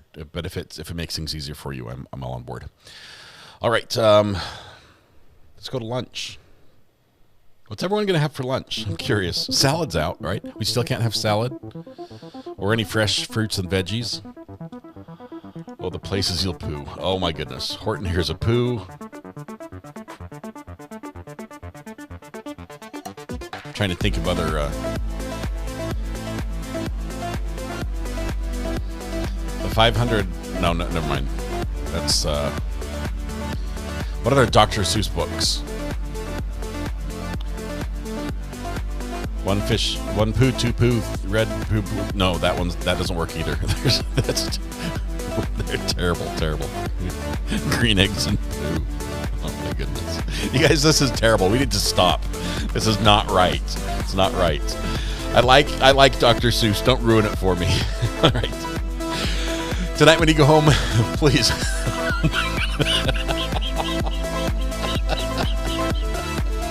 Oh my goodness. We need to go. Tonight when you go home, please hug the people you love. Smile at someone, make their day just a little bit better. Please stay safe. So we go live again in about 45 minutes. Oh my goodness. It hurts, guys. Stop.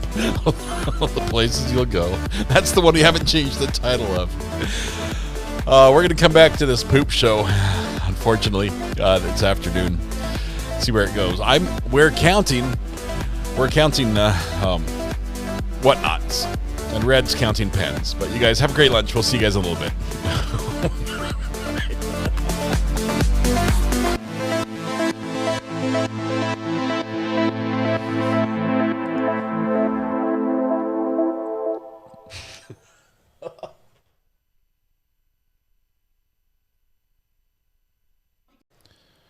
Sorry, I'm building the portal. Hang on just one second.